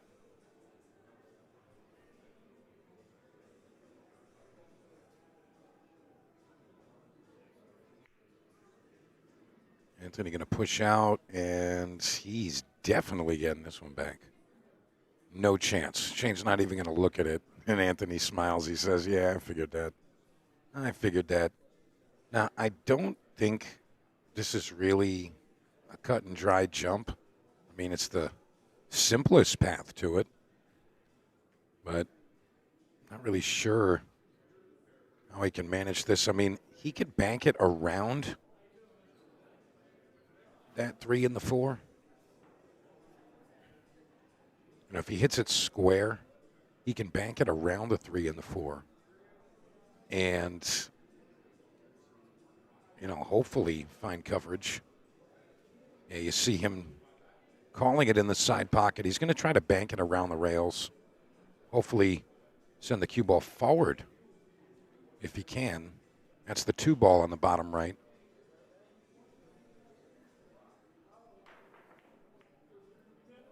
He makes contact, and he's going to leave a combination.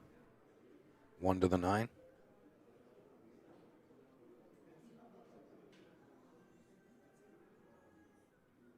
Yeah, Robert Rogers, I got to agree with you there. This set is definitely pretty interesting. He claims it's more interesting than the tournament, but I mean, as the tournament unfolds, of course, there's going to be some, tighter matchups and, higher quality pool. But at this stage in the game, I mean, how can you not watch this, really?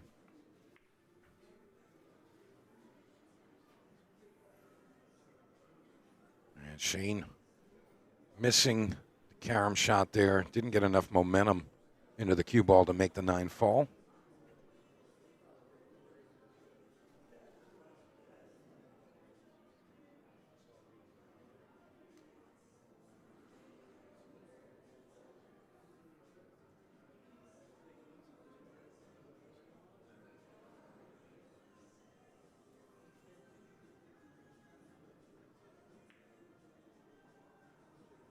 And it's going to hang up. That was tough. Cue ball right against the rail, or, if you're jacked up over a ball, those are some of the hardest shots to execute because you lose a lot of your control. And that is a big factor. Having control is really just paramount in this game. If you give up a lot of that, real tough.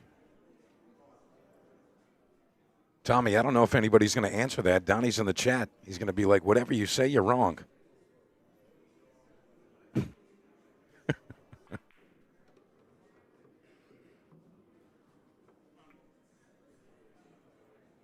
But in any case, we're getting a treat right now. These guys battling it out. And, I mean, keep in mind, we're talking races to 30. So, Shane's down here, but he's definitely not out, at least definitely not out of this set. And most definitely not out of the best 2 out of 3. Tomorrow's another day, but, there's still a lot of pool to be played.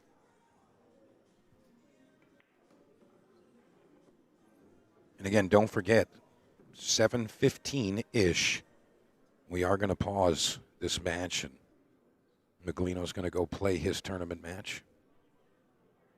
And I'll tell you, when that happens, that's going to be a huge factor, in my opinion, because if you think about it, if, let's say, Shane is literally like in the middle of running a package, trying to get back into the set, and he's like, nope, you got to wait.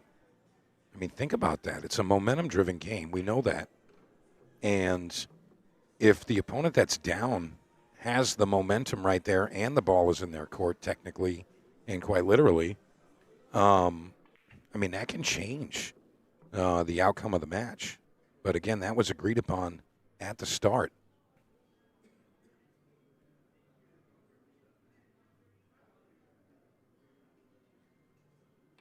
Robert Rogers, that's what I believe to be the case. All the finals happen on Sunday.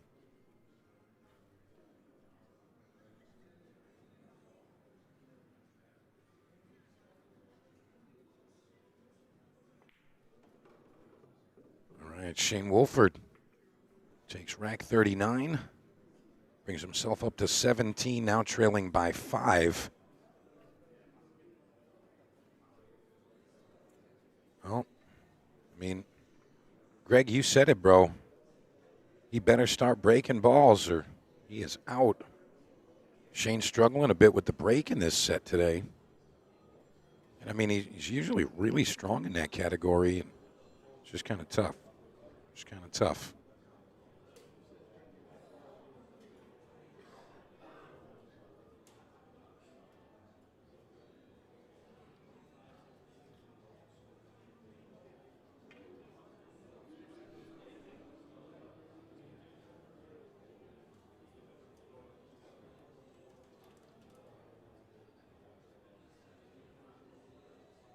All right, here we go. Let's see what Shane's come up with. One ball fall into the corner. Is he going to get a look at the two? Yes, he is. Now, I'm going to say that, although that was a successful break, the balls are relatively open. However, that type of break is not usually repeatable. That's not the standard reaction that you look for in a 10-ball break.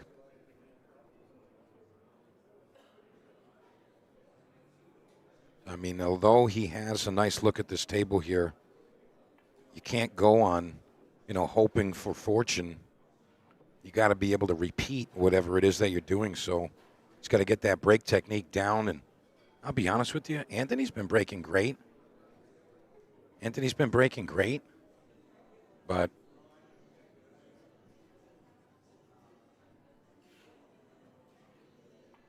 if Shane is still struggling here, I mean, I would be looking to see, hey, what's Anthony doing? When Anthony breaks, look at what he's doing, try to copy it, steal the move. This is the first set.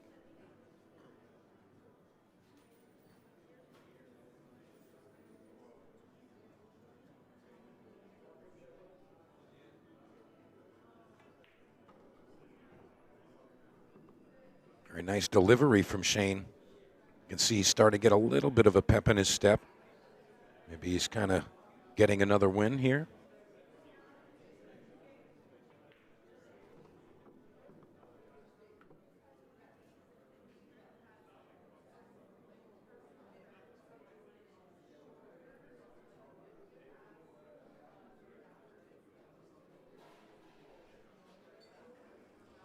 Now, I saw someone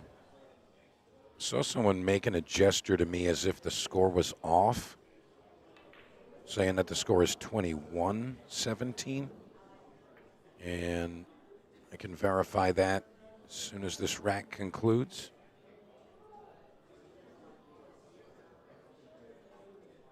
I don't know if anybody else been tracking the games here, but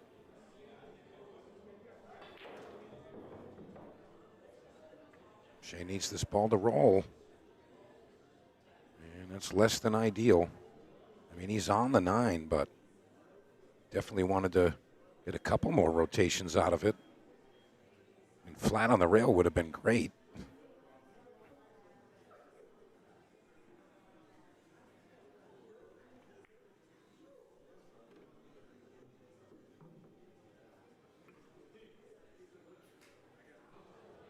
All right, to get to 18.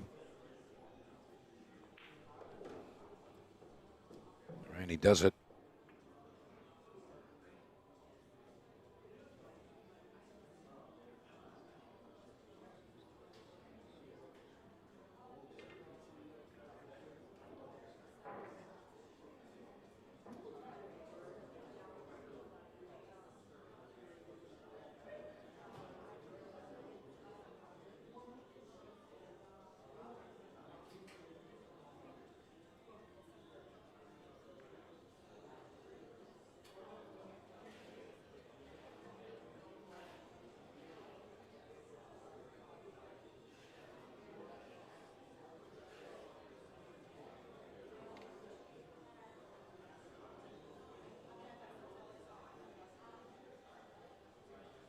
All right, so we got confirmation from Anthony himself, and he says the score is correct, 18-22. All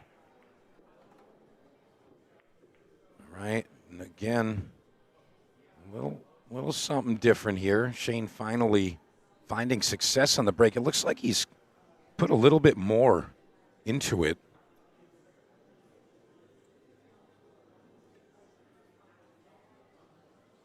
All right, thank you guys. Yeah, the score is right.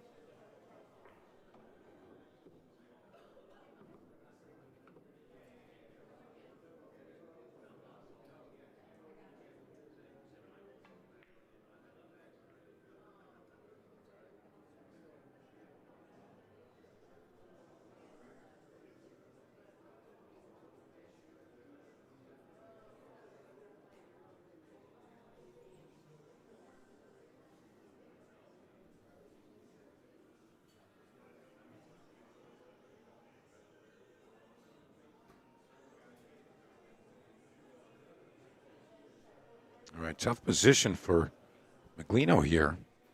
You see him pondering. What is he going to do here? I mean, honestly, what is he going to do here? I think he just kind of roll on top of it. Doesn't look like there's a ton of places to hide.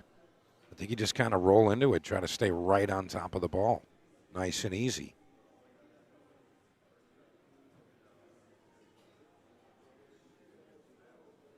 Getting it out of there is kind of helping the case. Yeah, I think that's all you can really do is just kind of push it somewhere.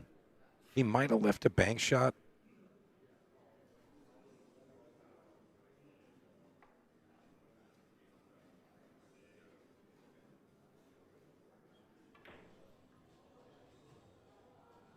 Can't believe that. He hit that really well.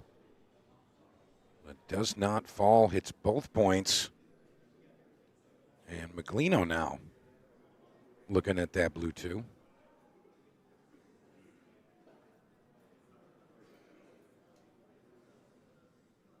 And again, just about 15 minutes away from our next break in the action. Make sure you guys are following and subscribing to Omega Billiards TV.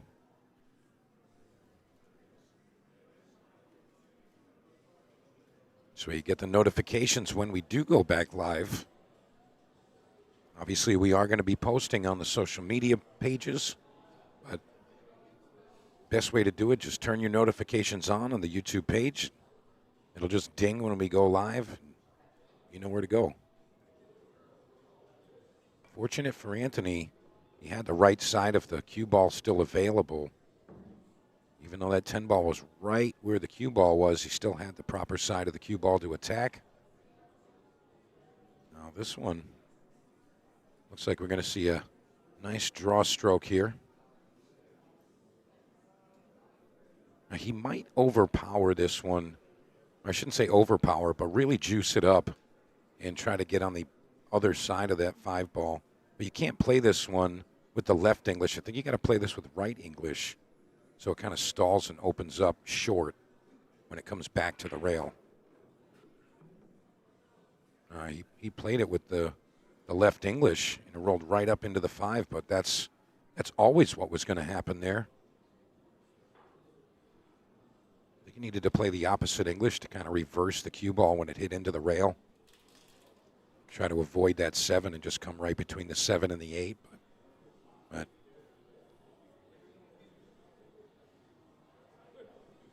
KP, everybody's streaming X-Pool. X-Pool is the outfit there, but I'm pretty sure everything's pay-per-view. If you just go to their page, I'm sure they have all the information there.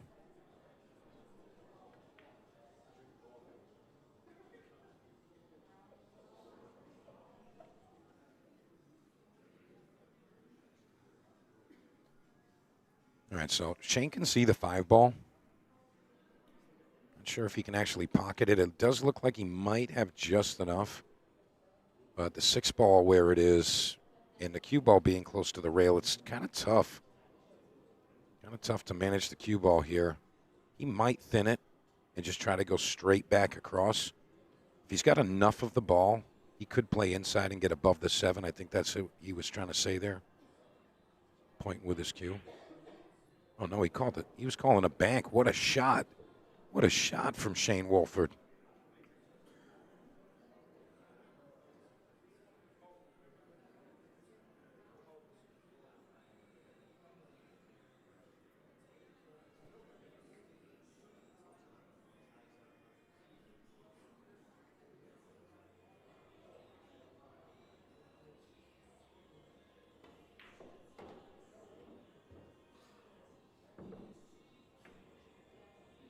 I'll tell you what, it's a big change. Big change with Shane making balls on the break. And I'll tell you what, I mean, I see no issue getting us tied up at 22 right for our break.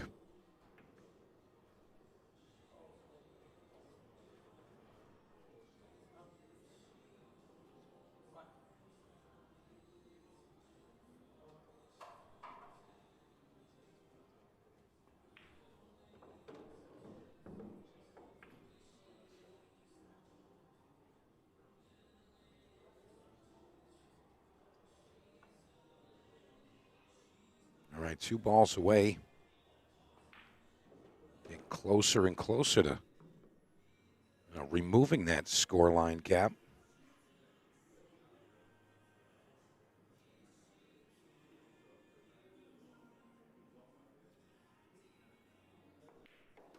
Brian LaFleur, not sure exactly who to contact there. Like, I know the people that are doing it, but I don't know if any of the X-Pool guys are on the stream watching this match, but if you are, please help out and field that question for Brian, please. Right, 19. 19. Yeah, Jonathan Gates, you got that right. He's got a little pep in his step. I mean, rightfully so. He won a couple games in a row now, so that's a big deal. That's a big deal.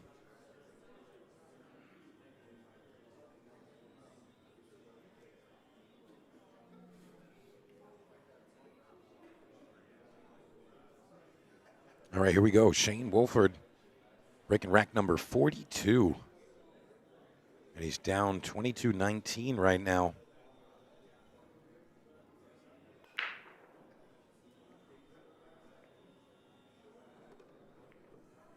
And again, I mean, that's kind of a repeatable type of break. You know, the 2 and the 3 sitting on the corners of the rack. A lot of times they'll go around the world and go on the bottom corners. I don't want to say you want to, want to rely on that happening. But it's definitely something that is, decent percentage. It's expected. It's not out of the ordinary.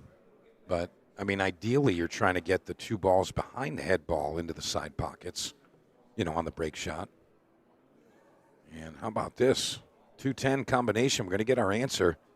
I don't think we've seen an early combination yet.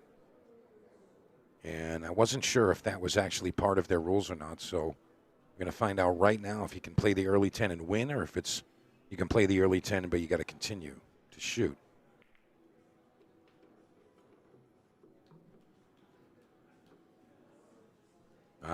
There we go. That answers the question. No early 10. 10 ball has to go last.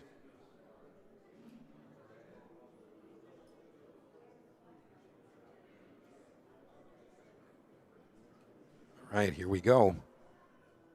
Shane's off to the races here.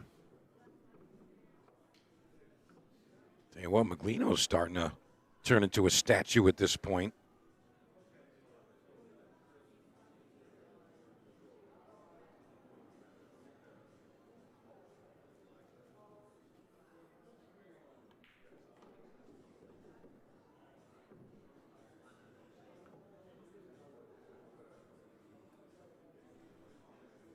Yeah, you can see Shane kind of picking up his pace a little bit. A little pep in his step, as we called it earlier. But you see that little body language there. I pick up on those things when you're rounding the table and you're pressing on the table to kind of support yourself. That's subconscious. And like you don't see a player do that if they're fully energized. You just don't see it. I mean, unless they're like an absolute massive human. But those little telltale signs with the body language tells you a little bit about what's going on in there.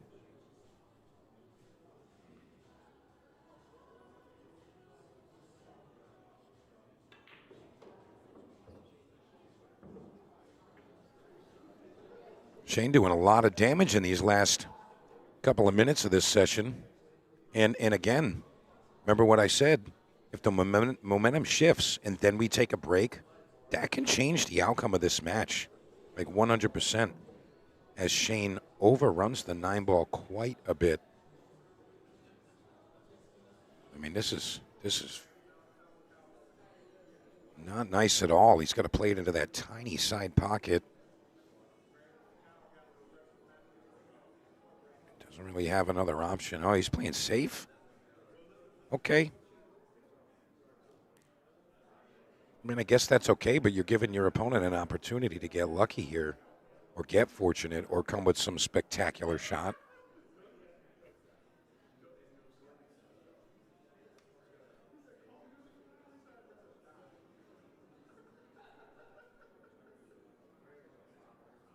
Yeah, this is definitely big factor here. He's just looking for a one-rail kick bank, and he's going to try to get the cue ball back under the 10. Or vice versa. Same thing. Look at this. You see what I'm saying? What a shot. What a shot. That's why you got to just shoot it in the side there, Shane.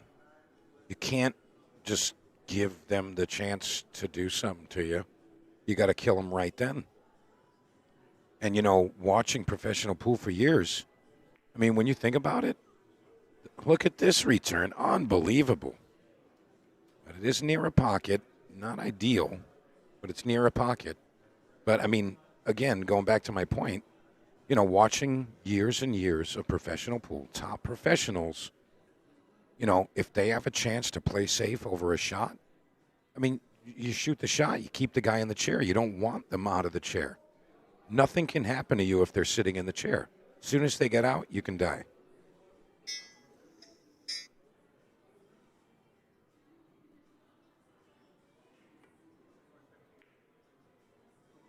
And look at this return. Unbelievable back and forth right now. Look at the speed. Are you kidding me? Are you kidding me? These guys are great. Unbelievable. This is some of the best back and forth I've seen in a while. Safety-wise, look at this. All right, Shane says he's got enough to cut it in. He's got to keep that back arm steady, bridge hand firm. Just deliver that cue. Not going to happen. Cue ball's going to go way up table. But 9-ball close to the rail. If it's stuck on the rail, heavy favorite to make it. And if it's off the rail slightly, you can still make this. You spin it in rail first, and you can kind of get the built-in safety there, backdoor safety.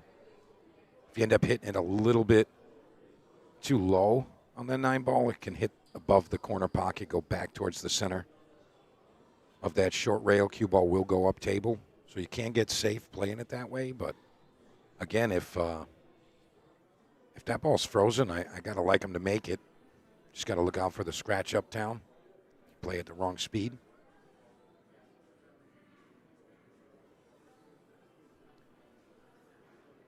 And I'm not sure if they're going to play one more game after this, but I am going to alert Mr. Meglino that it is that time.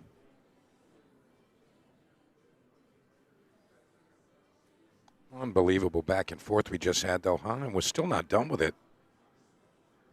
Meglino really biding his time on this 9-ball. He knows it's a massive game swing.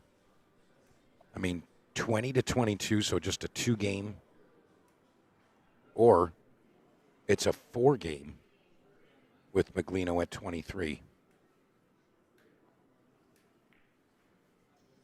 And he wanted to stay under the 10. He's not going to get it. Not going to get it. Needed to spin that a bit more, I think. I mean, this isn't a picnic either. This isn't, a gimme. He left a shot.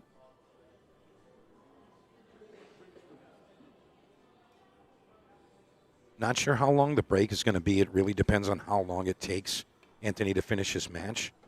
Shane Wolford comes with it. Pockets the 9. Where's the cue ball, though? He's on the 50. He's on the 50.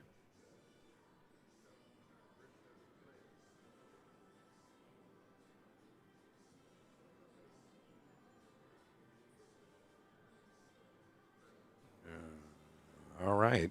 Well. All right, Shane Wolford. Close the gap, get within 2.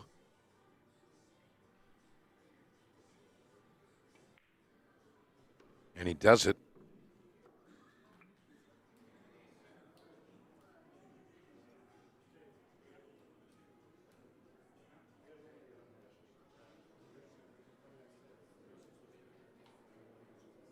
All right, as we said, 2022. What a year that was. 2022 is our current score, and we are going to break right now. So we're going to return when Anthony finishes with his tournament match. So, again, make sure you're liking, following, subscribing, joining, whatever you got. Make sure you do it so you get the notifications. I'm Mike DeMarco from Ship to Cash, here for Omega Billiards TV. We're here at the Omega Action Room live, the Derby City Classic. We'll be back just a bit with the conclusion of Day 1. Shane Wolford, Anthony Meglino, race to 30.